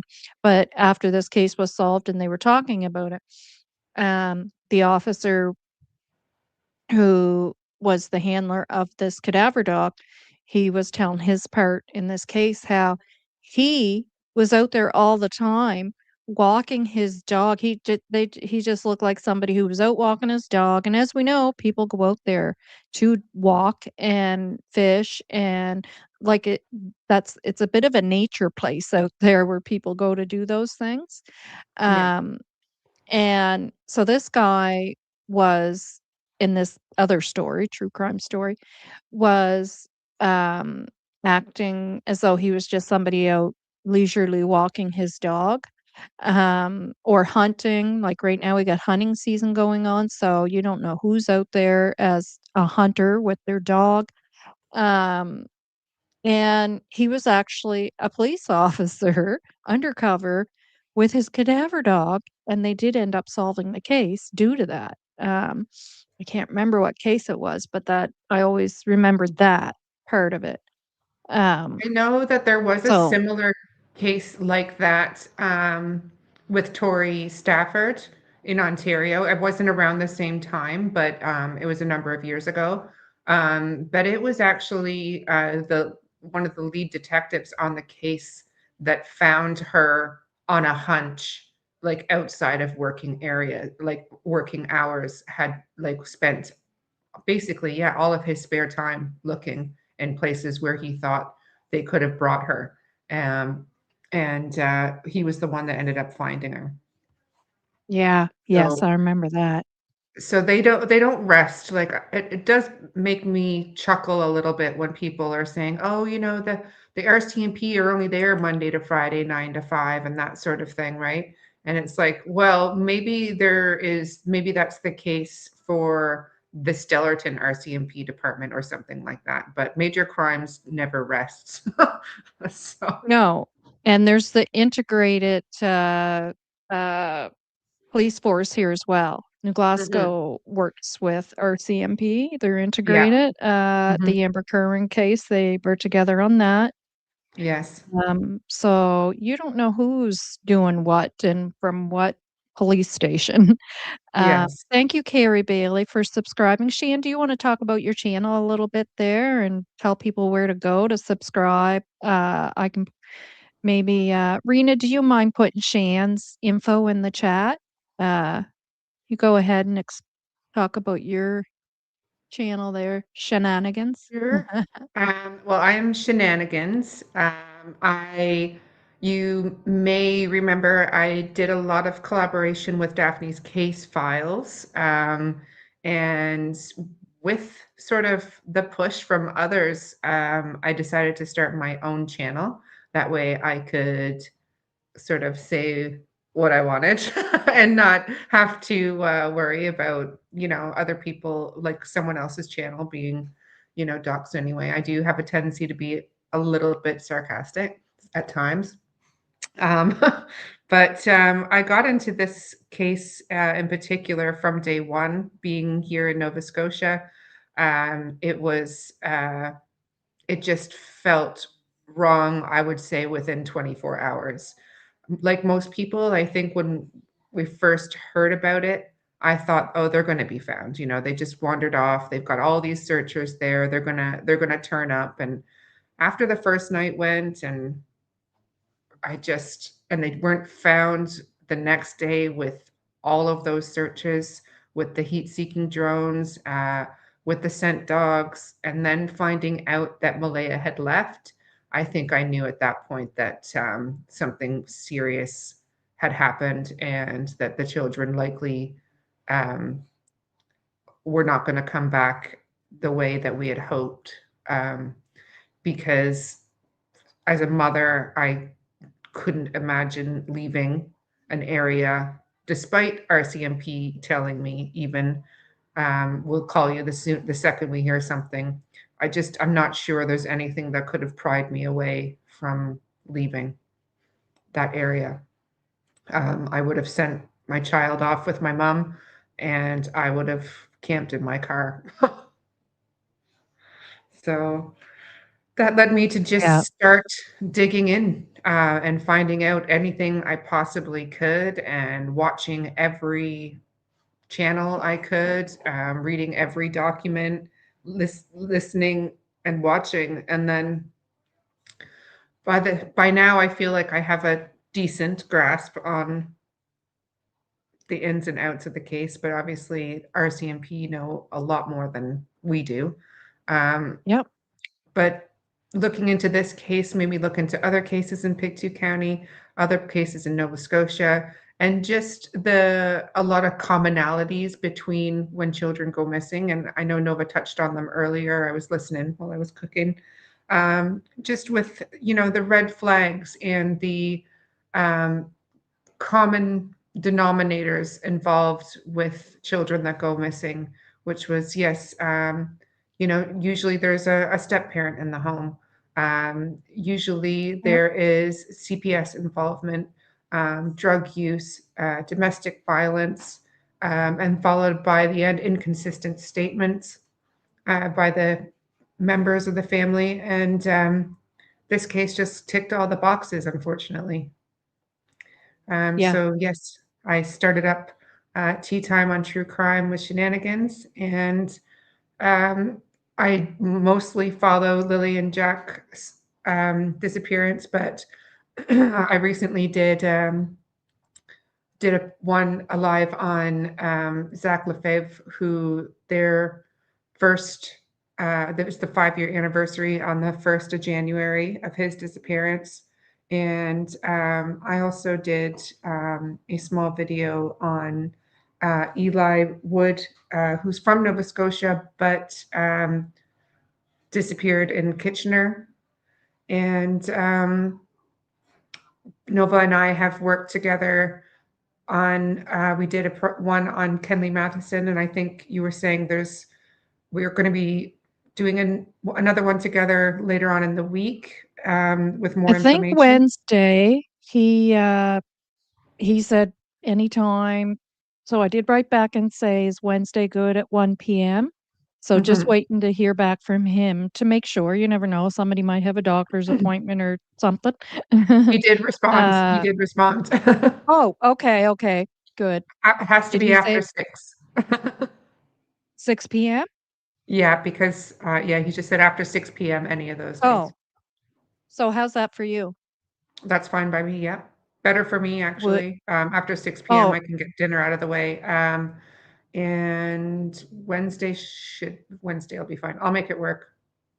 okay. Can we say 7 then, and I'll write him back Yeah, sure. once we're off here? All righty. Hi, Rena, and hi, Holly Jolly. Have a I'm just holly working on my jolly Christmas. I'm just working on my thumbnail for my live. I'm going on a bit later today. Well, Okay. shortly after you're done, likely, but Yeah. it's mostly about keeping Jack and Lily Sullivan in the forefront of everyone's minds. Because I remember something that really stuck with me was Belinda's heartfelt plea that the worst thing that could happen was if people stopped talking about Jack and Lily. I And know. I just, Heartbreaking. it is, and despite my sarcasm and, sometimes lighthearted jokes with like tarot cards and stuff, it is all about bringing an awareness. And I just try to have a laugh sometimes because it is a very dark situation, especially if what we suspect is true. It is a heartbreaking situation. Yeah. And as a nurse, I get that, and I'm the same way.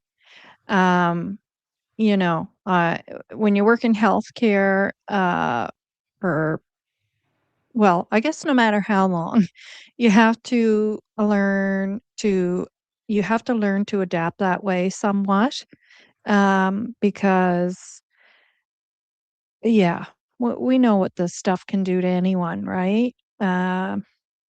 And I mean, we have our days like today. I feel more serious about stuff. I just don't feel like cracking a funny. But which we have those days as well.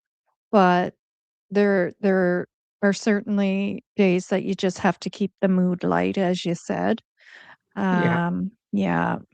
And I think everyone that follows this case as well, there's a lot of regulars. Like I would say there is about at least closer to 300 people that follow this case regularly, like every single day that they're online as well, looking and following. And they actually make it as well. You know, they're so great at cracking the odd joke or, you know, keeping them alive as well.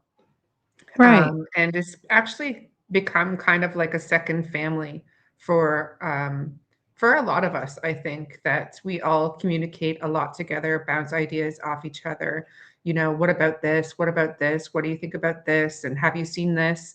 And it really is become a community of people who are trying to find answers for Jack and Lily and bringing justice to whatever's happened to them. And yeah, a lot of it is speculation and rumor and that sort of stuff. But you know, that's what this case all it has right now. We don't know the truth, so all we do is try to find the truth with the information we're given based on what the family members have said, based on the releases from the RCMP.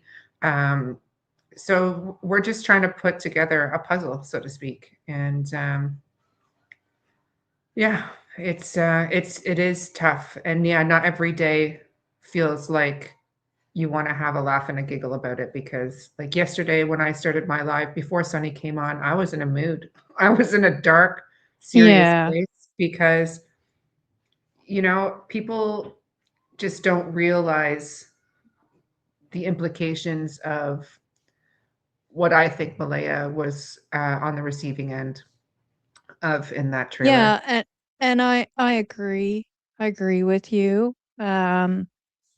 Some, you know, yeah, I agree with you. And one of the just one second, I just want to say, Ginger, I agree, and Lori, I think doing it this way by putting this article out and making these very bold statements and not coming out with all the cameras and the questions coming at you is just a better straightforward way of doing it. I can't imagine what else would they have to ask um, based on all the information that's in this article. Well, I'm sure they would think of some stuff. You know, they might say, you know, our arrest coming soon, or, you know, but I think I think this is just a much cleaner, quick way of getting this out to the public without having those follow-up questions, if I'm making sense. Yes, Um, and all of us not analyzing his body language like we yeah, did last yeah, time. true that. Yeah, yeah, because Con I know I did. So yes, of course we did. Countryside, Wildflower says, "Intoxicated bird." Oh, you're yeah, funny. Uh, yeah, alcoholic ostrich. yeah, alcoholic ostrich. Diesel Yeah, Weasel says, "I need humor, so not to break." Exactly, exactly. yes. Like I said, I can't do the Janie stuff, the tapes and that, but I can listen to Justin when Justin does it in the Justin way. Lori Green, in my opinion, I think the police have just come out to shut the public up. Why 8 months later to come out and there's flaws in the case? They better hope Daniel and Malaya are not a flight risk. Um, I I bet you don't know. Daniel doesn't even have a passport. Yeah, I don't think that it did cross my mind. I hear what you're saying, and you know, it crossed my mind, but then I thought, no, no, there's too many bold statements in that article. That's too, do you know what I'm saying? Like, there's too many bold statements in that article for that to just be, okay, let's shut the public up, and stuff like this just gets us more talking anyway, so or talking more. No, I think this was a way to let everyone know in so many words that the kids didn't wander off per se, and that Mhm. if charges were likely to come in the future, that they needed to be careful with how they proceeded with the case. They needed to make sure all their I's were dotted and their T's were crossed. And like they said, following the Charter of Rights, there's, you have to, one of them is a right to a fair trial as well, right? So that's why I try to be careful with what I imply, but ultimately this is stuff that Daniel and Malaya and other members of the family have already come out with. They were very involved with social media in the beginning, and I suspect they still do in the background under different aliases. So Yeah. Oh, I agree, definitely. Mm. Hi, Sue so Euler. Thanks for being here. Yeah, well, back to Malaya. I wholeheartedly agree with you, and that's where my thoughts always were. Not to say that there's not some culpability there, because obviously there just has to be. There just has to be. But I mean, when she left that property, in my mind, it was one of the things that, a number of things that to me I was like, okay, this is another thing to me that yeah, makes me believe there's something else going on here. And what could be so bad to make a mother leave the property of where her 2 children are missing? Mhm. Like I look at my Mhm. household here and my relationship with my daughter-in-law, like I try to put it into perspective.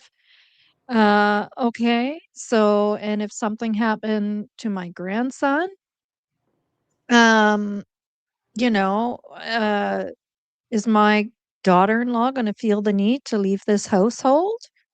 Is she gonna leave?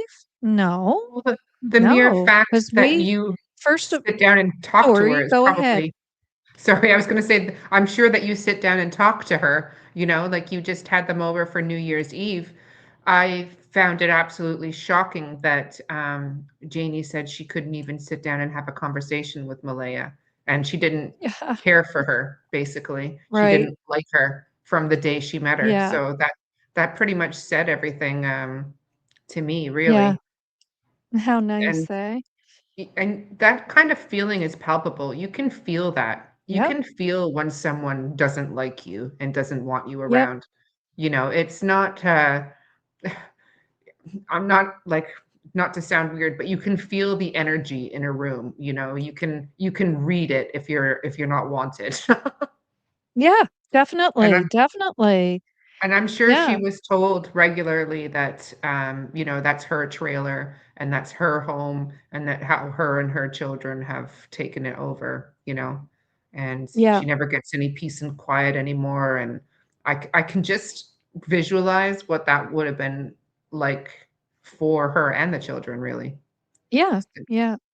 Not Like, only I just from know. Daniel, but from Janie and, Logan. AB made a freaking awesome point today. I was listening to his on the car on my way home, and he was showing old clips or um, of Logan, for example. And Logan was talking to, I think, Sue from Hidden in the Fog, and she said, "Well, I was putting my number in Malaya's phone, right? Because I was supposed to be taking Meadow." Um, and I was thinking, Daniel spends so much time at Ron and Margie's place, which is Logan's parents. Daniel and Logan are extremely close, as you can see. And how would Malaya not have her number already in her phone? So the day that the children disappeared and Logan's trying to take Meadow over to her house is the day that Malaya gets her phone number. That just seemed so odd to me. So odd. Oh, yeah. Yeah, yeah, I agree. Hi, Drippy and Mayflower. So she didn't have, Um, it didn't appear like she had a lot of connections there. Like you would have thought they would have been hanging out and having barbecues and their kids would have been hanging out mhm, together and they would have organized like play dates, this, that, and the other. So why did mhm. she not have her phone And number? that's what I'm saying. Like, I mean, yeah, like if that was my daughter-in-law, this is where she'd want to be. This is where her supports would be. This is, the people that are going to help her find her son. Um, you know, if she left here, you know, there's a reason why, So I just try to think of things that way. And then to me, I'm thinking, okay, something's real bad here. Something is real bad. And of course, she doesn't want to let the baby go with Logan. Uh, no, like I wouldn't either. I remember when I heard that, I was thinking, well, yeah, Jesus, I wouldn't be letting my child go with you either, especially with two other children missing. Yeah. And and then as things start to kind of, come to light and you've now got your family there and supports and they're kind of pointing this and that out to you and the conversation with her sister and RCMP, that's the other thing. I just will not there's certain things that I will not uh overlook it and them asking, "Do you feel safe here?" Now, can you imagine if your child went missing and you call the police to the house to help you and they ask you, "Do you feel safe here?" There is a reason why that's being asked. Um, and unfortunately, uh, when you're in that situation, a DV situation, and if Daniel's there or Logan was there, she knew she had to keep her mouth shut at that time. Um, you're gonna go, "Yeah, I feel okay." Like you were saying yesterday with your ex, how long it took you to get over. Would you in that moment have said, "No, I don't feel safe here"? You No, probably I would have defended said, him. "Yeah, no, Yeah, I'm fine." no, anytime police showed up, I stuck up for him. Yeah. So, yeah. Um, A so and that's I why I was still saying I say relate. I relate. I can see, like I've tried to put myself in other people's shoes, right? And I try to see why. Why would it be like that? Why would she feel that way? And exactly, exactly. that's the only thing that makes sense to me. Um, Yeah. is that I she was just don't believe it was, "Well, my kids are missing, the police are all over this place, I'm getting the hell out of here." Uh, I don't believe it was that. No. no. And I think she had a realization in Yes. the ambulance. It was like, I don't want to say an aha moment, but a moment of clarity. And it Yep, all I hit agree. her at once. And that was the moment that Daniel really realized that he had lost control of the situation. And he told, like, he was yelling at Cindy, and he's always tried to portray that their relationship, was poor and like they didn't get along and stuff. And I'm sure to a degree they weren't perfect. No family is perfect, but Cindy No. and her were on the phone every single Every day, day, multiple more times a than once. day. Yep. Yes. So their relationship was strong enough that her mom was, in my opinion, concerned. Yeah, agreed. Um, Yeah, so and I mean, listen, and like you said, families have their outs. Um, they mend things in time. Don't forget Malaya's only in her, late 20s. Those were in her earlier days when typically, teen daughters and moms bump heads. That's not yeah. uncommon. And then they mend things, right? But when you get other people, the dynamics, the worst thing for anybody to ever do is get involved in other people's family dynamics because they will mend those on their own, typically. You know. Um, yeah. Cindy, by all intents and purposes sounds like, she was in a situation like that herself with Malaya's dad. Mhm. So, there was a lot of baggage, I think, that Malaya carried around, being raised by her grandmother, who, enabled some things for her. So, and she couldn't leave Daniels to go to Patty's because Patty was an 80-year-old woman who just had heart surgery, who she can't have 3 kids running around screaming, and I try to see like what my dad was like, when he was in his 70s, right? I don't think that that situation would have been something that he would have, he would have on a Yep. temporary basis. But I mean, when you're of a certain age, there's only so much, like there's a different lifestyle. It's a different lifestyle than that of a young mother, right?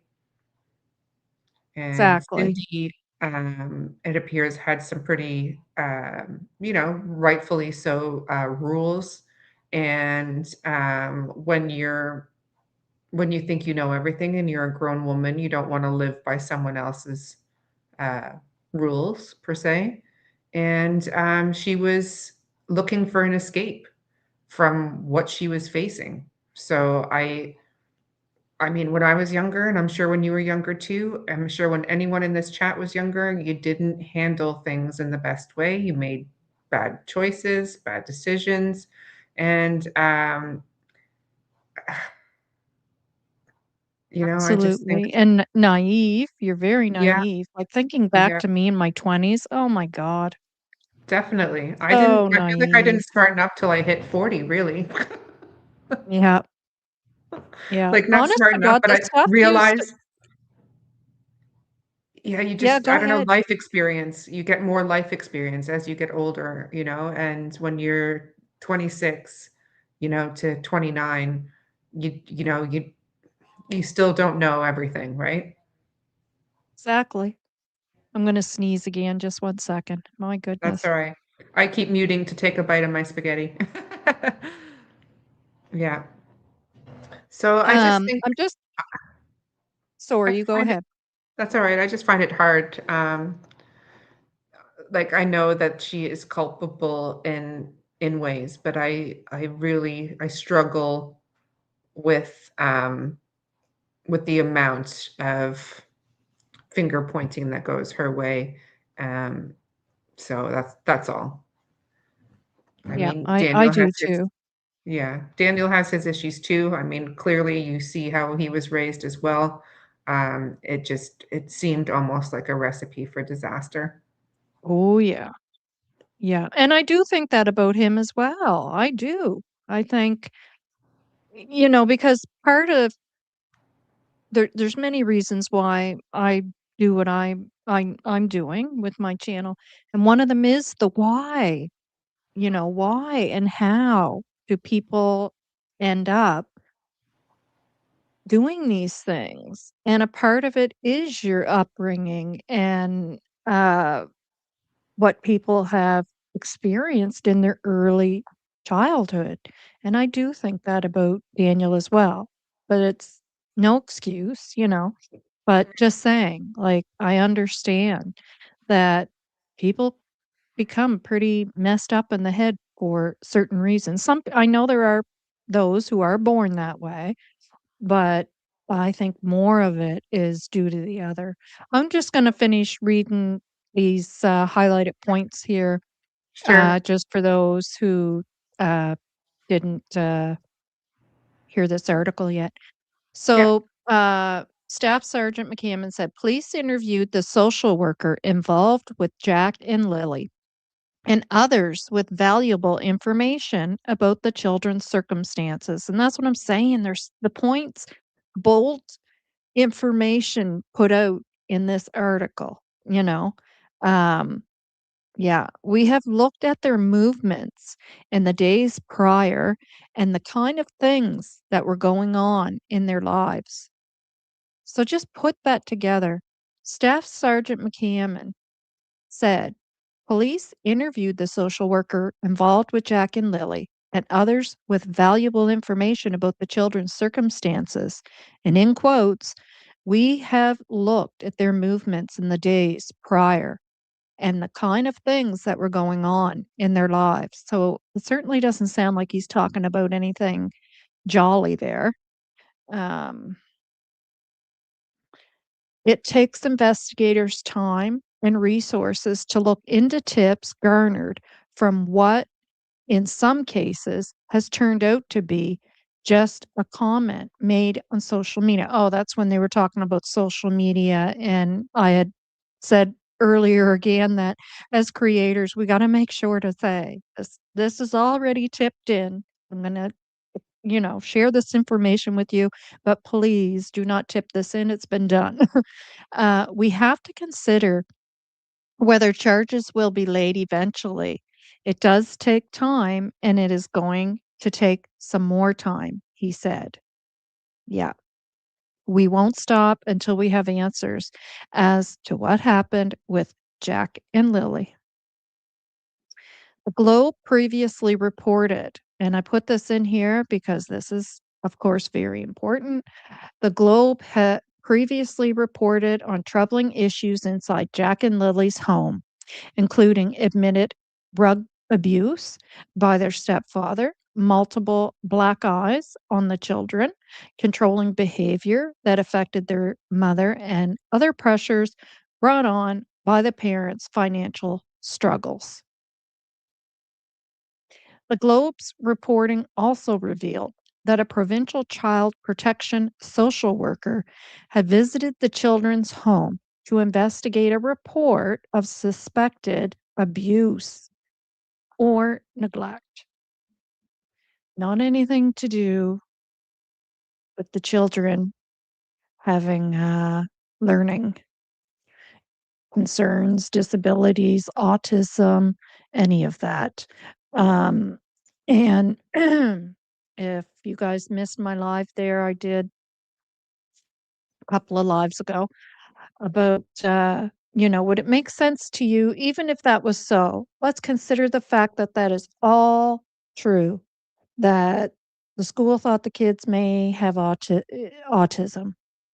And they also have the facts that, black eyes, which is the facts that we now know, black eyes, inappropriate clothing, not looking well kept, days missed in school, um, that whole list. And, do you think they're then gonna turn around and call, CPS due to the kids having autism? Which they don't do anyways, but, you know, they have that whole list of things that they're looking at, and they're gonna pick up the phone and go, "Hi, we think that Lily and Jack may have autism."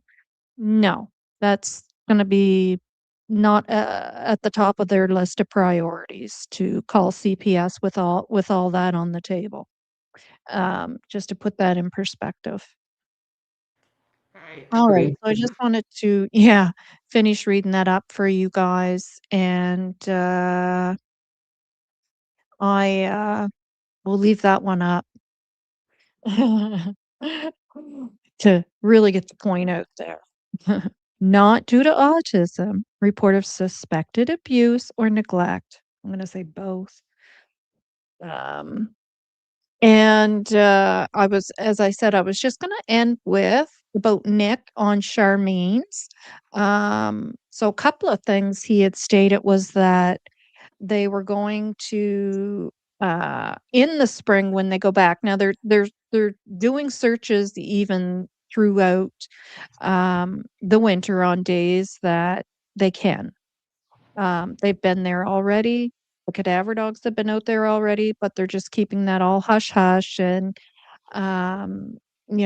he let us know it's taking place, but they're not putting specific dates out there of upcoming searches or whatnot. But he did say in the spring they plan on going back and doing the pathways because they feel, and I'm curious about what your thoughts are on this, Shan. They feel that well, he said he does not believe that the kids would be able to go far into the woods, which we all know that. We all know that. Once you're here and you see those downed trees and how horrific those downed trees are, and I talked about this right in the beginning of all this, and I know Shan would know too. Shan's from Nova Scotia. It's tree after tree after tree after tree, and Pictou County was one of the worst hit in that Yes. storm. Yeah. And you're talking about trees that have been there for eons that haven't been knocked down slowly over time. It was all at once. So it's horrific. I've never seen anything like it in my lifetime. And you cannot walk through the woods. You don't There's no walking through the woods. It's over tree, under tree, over tree, under tree. I mean, it's just impassable, really. So he stated the same thing. He believes they would only have made it a couple of feet in there. He said he could only, after 4 feet, he was wore out.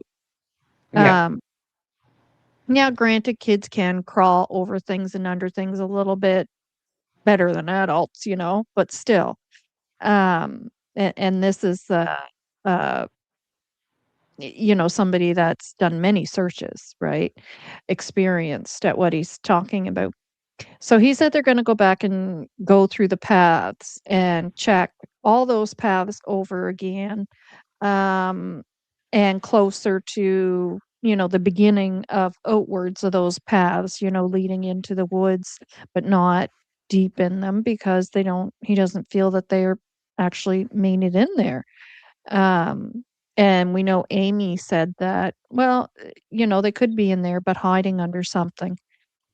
But my thought on that was, well, of all the searching that they did do, I would think that as experienced ground search and rescue, they would know that stuff as well. In fact, I know they do. And that they would have thoroughly check those paths due to that reason that Nick is even discussing. And not that I'm saying what he's saying is wrong, because yes, he's right and they should be checked again. Absolutely, because things can be checked and checked and checked. And then all of a sudden during, the fourth or fifth check, they find something. But I just Yeah. feel that search was so thorough, and that, of course, it would make sense that, they would have that same idea that the kids could not get that far into the woods, that would be one of the areas that was very thoroughly checked, already over and over and over. Um, yeah, what are your thoughts?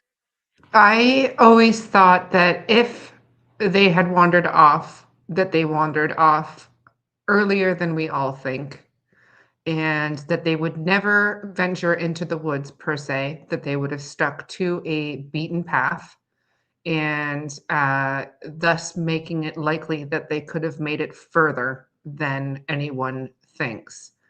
However, the fact that there was only one cluster of boot prints found on the pipeline, and that we haven't heard that any of those prints can be attributed to Jack, I just find it highly, highly unlikely. And that no one had seen them in that morning. So say they left at 8 o'clock in the morning, and we're traveling down Lansdowne or Gairloch Road to Lansdowne Road or Lansdowne Station Road, or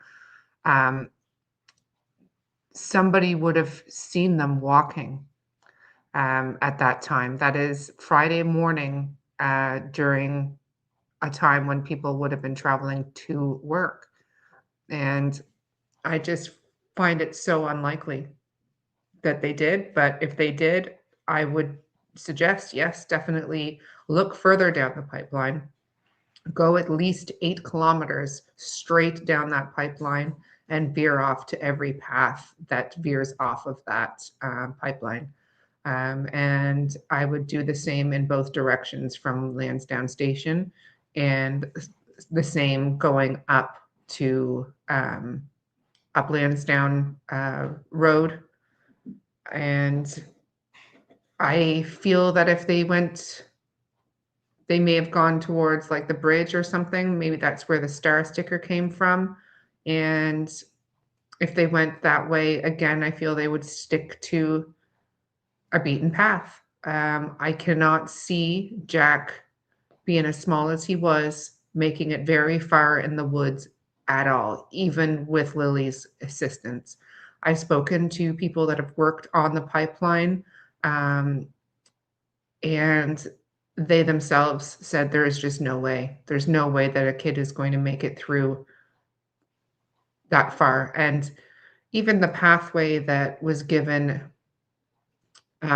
as an example on the Alcoholic Ostrich channel, that they cut off through the path on Lansdowne Road heading, like there's the pathway that right where the blanket was, there was a path opposite that went up towards the pipeline. And they still would have had to have traveled through 90 feet to 100 feet of intense woodland with downed trees, and they wouldn't know what was on the other end of that. So they would have turned around and came back, in my opinion, and gone a different way, giving them more time to be seen by someone local. And we all know who the locals are. So you know, that it is possible. I just think based on all the red flags in this case, it is not the most logical of the theories that there are. Yeah. And I like how he puts it, that he's not ready to say anything else until he works his way there. He explains things so well. And I think he's just great in the Please Bring Me Home, the whole project. Because he says, ask him in April or, after spring, I guess. I think he said, what he thinks of in this case, because he's, I'm sure he does have thoughts, but he wants to properly work his way there and then be able to speak those thoughts, his thoughts on the case. And I agree with everything you said wholeheartedly. And I've always said that as well about the beaten path and typically straight ahead unless they come across there's either an obstacle in their way and another path to turn onto, they're going to continue on that path most likely. Um, and and that the kids were gone longer. Yes. Yeah. Agree with that as well. Yeah. Um, yeah, and then the other thing he talked about, was what I had said earlier that I was gonna mention as well, regarding if anybody didn't see that video, go over to Share, True Crime True Crime Story Pod with Bree and Shar. Um and watch the video with Nick. Great video. So they are the ones who are also out searching. Please Bring Me Home. Who have done searches and have obtained outsourced some cadaver dogs and cadaver dog trainers who are doing searches as well. So Yeah. And yeah, yeah, so he is saying that they've been out doing some searching with the cadavers. They're just not putting that out there, announcing it, the dates and where they are and whatnot for obvious reasons. And like I said, I wholeheartedly believe the RCMP do as well. Again, it's just stuff behind the scenes that we wouldn't know about. Yeah. I mean, they said they were Yeah. initially they said they were looking into all possible scenarios, keeping all options on the table, right? But as time goes on, options and scenarios become smaller, right? Yep. I also, in a couple of days, likely Tuesday, will be having a member of Please Bring Me Home that searched on my channel, going over maps and locations that were searched, and former ground search and rescue as well. And just to give a good idea of the areas that were searched and how they were searched, just to put it in perspective, because I know there is, still questions out there about what was searched and how. And I think it's important to get perspective from someone who was boots on the ground. Yeah, and there's Shan's channel, everyone. Thank you. And I am definitely gonna watch that live. Did you want, are you just gonna take questions from your live? Did you want questions emailed if you're open to questions, or you're just gonna do your thing, or? I think what I'll do is when I post, I'm going to post a thumbnail early. So like and basically what you see when it says going live, and it gives you the countdown. And in the comments section, I will be I'll ask for questions on my thumbnail to be included in the comment section. So, and maybe tomorrow I will reiterate my email address, and people can maybe email in some questions too, because I think lots of people probably have lots of great questions, and it's kind of hard to think on the spot, but I will be having a series of questions myself to ask. I was going to let him know ahead of time just so that he can prepare for the questions, because I want it to be thorough and accurate and informative. Yeah. In my opinion, they didn't wander off too much. Let's get our story straight vibe. Yeah. Yeah. Yes. Nice to see you, Drippy. Haven't seen you in a while there, girl. Are you ready to tell us who your guest is yet, or are you waiting for us? You're gonna surprise us all. I'm going to surprise you. It's not Nick, though. Okay. It's not Nick. No, no. I thought it might have been Damien, but Oh, we'll wait maybe it for the is. surprise. Maybe it is. To tell us. You don't have to tell us. No. Little mama, Daniel lived there his whole life. He knows where the hidden spots are. Yes, indeed, that's his playground. That is his Yeah. playground. which we've seen from the geocaching, right? Right So on. he knew those woods, that whole area, like the back of his hand. Yeah, and not just him, all the All of them. Mackenzies. Yes. Jamie Yeah. said she's been there for, I feel like she said 50 years. Yeah, well, she was born I thought she said she was born, like, the family home, right? So she was born and raised there, and then the trailer that she has there, I think she said she had for 25 years or something. Yeah. So that would be her whole life, 'cause she's Yes. 60, I think. Yeah. Yeah. Yeah. And so is her family. So is her family. And I think over time they've slowly sort of bought up Yeah. everything in the area. Yes. Definitely, yes. Boomer. These adults were neglectful, and it's evident by the fact that they cleaned up the property only after the kids went missing. Yeah, Absolutely. possibly. That bothered me actually the most, I think, was how much effort they put into cleaning up that property before the Oh, I interview. know. And it was like, why couldn't you do that before, when the children were Yep. living in that whole That's time? right. It was all for That's right. show, and it really, really bothered me. It was like just everything, even down to the swings, with the new rope and the new duct tape and the painted shed and the fence, and just everything was. Yeah. It just screamed unauthentic to me. Yeah. Yeah. Yeah. Yeah. It was pretty irritating for sure. Yeah. Definitely. Especially seeing Durwood the bumblebee in the background as well. Yeah. Yeah. Mhm. And they started cleaning and fixing the yeah, I know, the night before, yeah, gag me, yeah.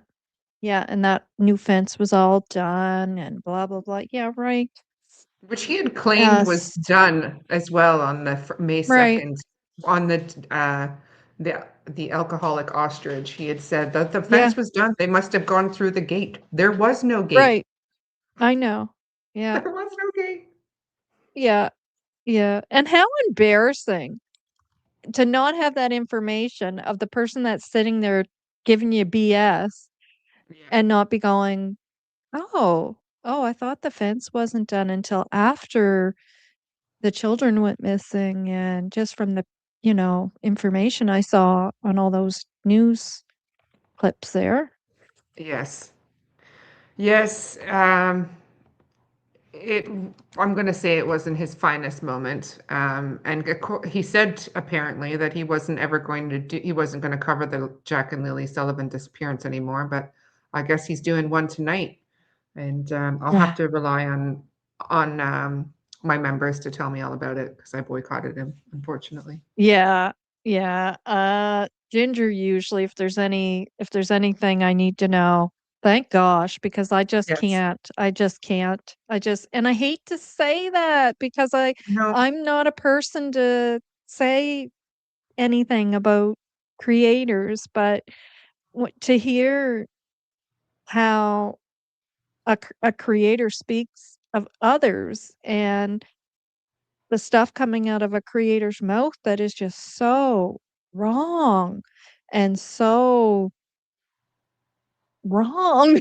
Like, Yeah. I And just that's the only reason why you I feel know? comfortable saying what I'm saying after I saw what he did to Sonny, who brought him into the Yeah. case in the first place, and then how he treated Daphne's case files and Dr. Vona on that live. It was Yes. it was triggering actually for me It because was triggering. I found it triggering too.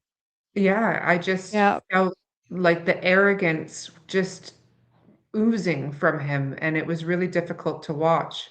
And Yeah. basically calling anyone who didn't believe they walked away an idiot. Yeah. Well, he did say that. So, Yeah, he did. He said a lot of things that weren't very nice, but yeah. yeah, Ginger and Rena both are very good to send me stuff and others that watch. Um viewers of the channel. Drippy sent me stuff. Wolfie has, like, I've Yeah. had lots of people send me stuff, but, there's certain channels that, uh, it we all have our channels we like, we don't like. I know there's people that prefer not to watch me and prefer to watch somebody else. Like, that's okay. That's alright. But, I it's don't nice think to get anyone would say that about you, Nova. I'm pretty Oh confident nobody would say Oh that. my gosh. Oh, geez. I've got those emails that you get too, and the nasty Yeah. comments Oh. and, like, I just ignore it. I just Yeah. ignore it. I don't talk about it because to me, it's not worth it. I'm just like, Whatever." But and especially when you're a new channel, when you're brand new, it's no different than being the new worker. You know? Yeah. And you know Yeah. how you go through the whole grouping stage, the griping, groping, gripping, all the G's. Yes. It's the same thing on here. It's the same thing. So they're griping and groping you. So, Yeah. Well, whatever. AB It's just came on my channel and set them straight. They've been pretty quiet ever since. Yes. Yes, he did, didn't he? But I got the same stuff. And then I'd be over, like, in Sunny's chat or over in Charmaine's, and I'd be like they'd be all sweetsy cutesy there, and I'd be Oh, getting yes. nasty emails from them. And Yep. I'd be like, That's "What the yeah. heck?" Or a big nasty long comment on a video, and I'd be like, "What the heck?" Yes. And I'm thinking You're but not alone. anyways, so You're not some alone. of it is yeah, some of it is devotion to another creator as well. It's not just based like, some of it's due to this case, some of Yeah. it's due to the whatever case you're covering. some of it's due to devotion to another channel, which is that's just mental because, okay, Yes. so your devotion is over to Sonny or Shar or Shan or Daphne. So you're going to go on Justin's and crap on, like, you know what I mean? It's just like, for Yeah. heaven's sakes, get real. No, and So I I just think ignore all that crap. yeah. I think we've proven though that it's better to work together than against each other. Because we all have so much to bring to the table, different information, different ideas. Although we all tend to sort of, ultimately have the same idea of what may have happened. Um, we have different ways of processing information, and we find different things that other people that like each other hasn't seen or hasn't found in an article. We'll pick out different things that others haven't. So um, I think that when we did the collaboration, it shows how it's supposed to be when you're trying to find two missing children. And it's not Absolutely. about belittling other creators. And I know I'm a bit of a junk turkey anti-loyalist, but like I said, before, I'm quite loyal to my friends, and to see them thrown under the bus like that and disrespected, I just can't really stand by that. So I've always been someone who gives as good as I get, and his chat members give me a whole lot of grief. So it's only fair. Yes. Yeah. Yep. Yeah, I thought that was great too, the panel. And,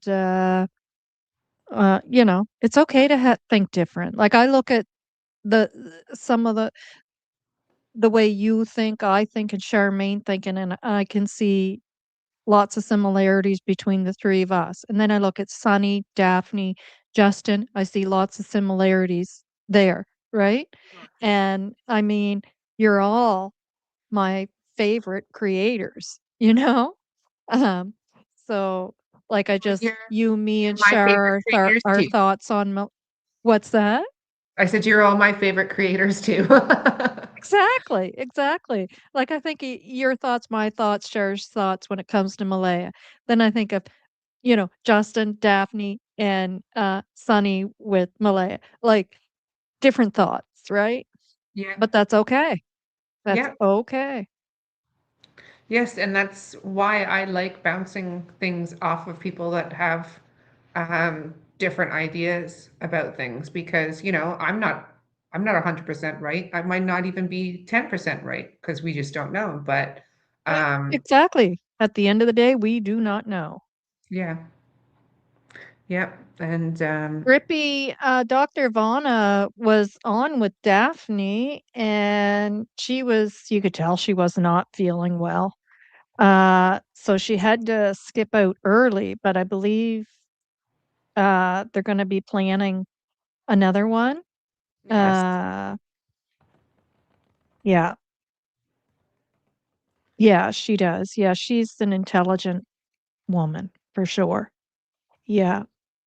Well, guys, it has been exactly 3 hours, and Shan's got to prepare for her live, and I have to go eat. My tummy is growling, and I don't want to end up messing my diet up that I'm trying to do here because I get too hungry and then you end up pigging out on carbs. it's my favorite thing to do. Ruffles Me chips. too. I love me chips, and my favorite ones are the same as yours. I try to change it That up a bit, but ultimately I still have yeah. my faves. I go back and forth between sour cream and bacon and salt and vinegar.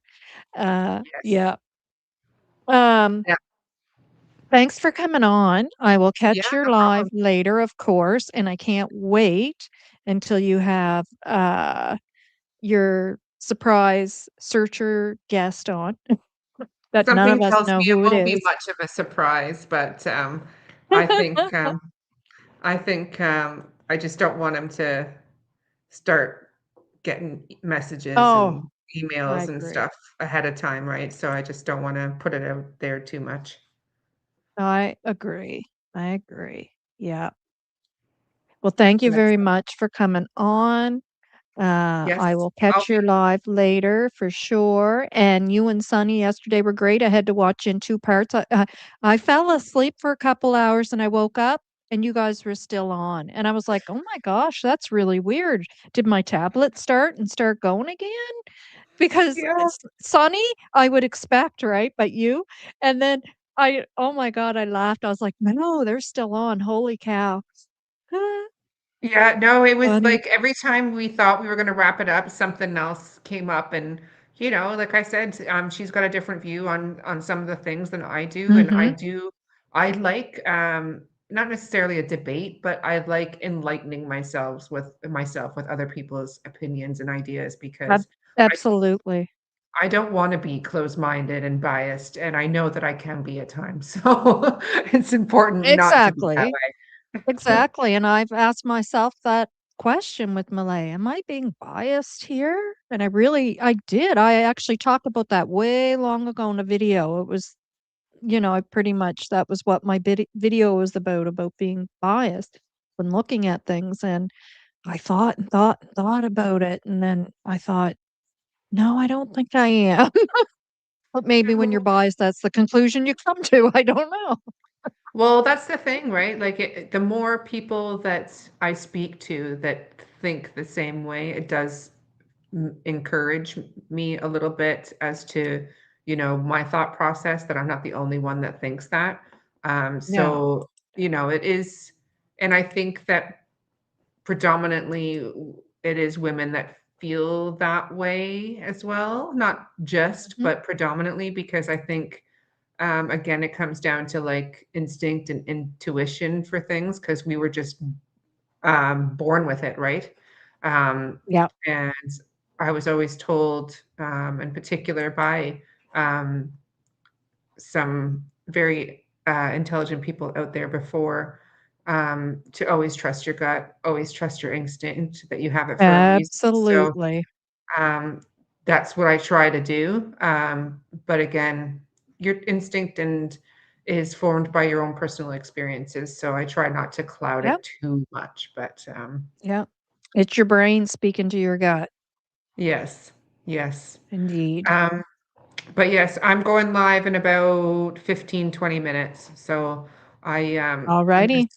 I'm doing my thumbnail to put it out there and just going to talk theories as usual and Saturday night shenanigans. So go and have your dinner and come join me then, Nova.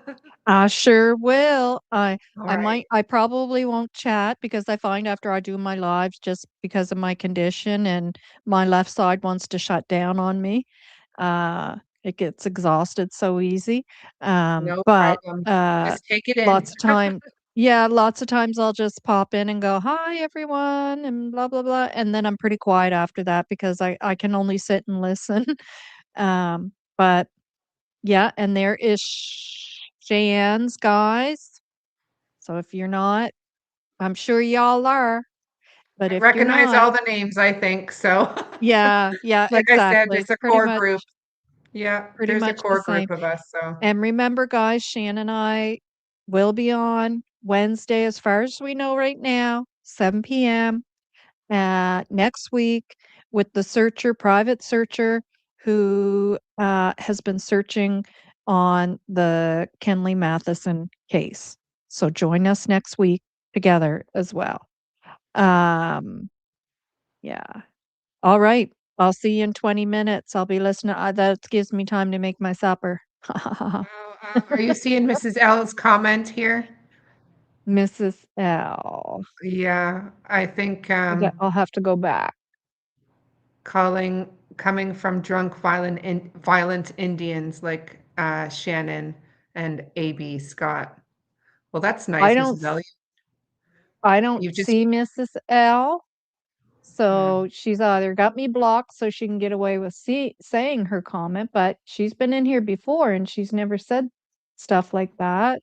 yeah, she's banned from Um, my channel. I can't Um, see her. Uh, I know some of your Ginger, mods. she was timed out. Yeah. Oh, that's why I don't. Oh, you guys are awesome. Thank you, ladies. Yeah. Next time we'll just ban her. Uh, Ginger, I don't know if you can ban or not with the manager capabilities there. But if not, because I just don't tolerate that either. And I want this to be a nice, safe, clean, flowing place, and chat. I have, yeah, it must be a Nova Scotia thing. We have no tolerance for BS. We really don't. Yeah, well, I think she's in Nova Yeah. Scotia because she was talking to she's been talking to Kent. So But you either have one or two Nova Scotianers, a shit disturber, and the others just don't put up with it. We've learned yeah, to be able to go, yeah, I'm just kicking that to the curb because we yes, know, right? yeah. It's too much interference. Yeah. Yes, I wish there was a way to actually ban them from being able to even watch your content, but unfortunately it just bans them from talking and Yep. chatting. Yep. They So, just can't chat. They can yeah, still which is leave. good They can try to leave comments. So in the community, sometimes you'll see, 6 comments, but there's only 4 there. That's because Yeah, they're leaving comments, but nobody can see them. So write your comments all you want. You're talking to yourself, which I think is hilarious. yes. Me too. I will let you go though. Nobody. All Go and right. get something to eat and I will you'll hear me later. All right. We'll see you later. Guys, Okay. I'm going to end with the wanted posters and a little bit of music. And yeah, that is funny, right? When you think that everybody can see what you're saying, you're talking to yourself. Um, yeah, and I'll be watching Cheyenne, and I'm sure you guys will all be there. It was wonderful to see you all. Thanks for being here. Thanks for your April for your 279. Thank you. Um, and I hope you all enjoy the 5 memberships I gave out. I can only give 5 out. But, next time I'll try and see if I can give more out. I just figured out how to do it, so there could be more there, but today it would only let me give out 5. Can you tell me how So to do that? Because Oh, I've been geez, trying I to didn't know figure you out. were still there, girl. Sorry. Okay. So, you have to go on to, you can't do it from StreamYard. You Okay. have to go on to, just like if you were watching somebody else's show on YouTube. Right. So just like in the live chat then, and then click on Exactly. okay. So I have to do it on Yeah. YouTube. Okay. Yes. Yeah, I just will like you're also be watching the giving live away chat. okay, then I also will be giving away 5 memberships tonight because I plan on doing a membership live soon. So if you're not a member, you might get lucky tonight. Yeah, there you go, guys. Woo, Thanks. woo. All I'm right, gonna go now. bye. Okay, bye. Okay, bye. All right, guys, lots of love, lots of positive vibes. We are going to end, like I said, with some music and the wanted posters. Okay?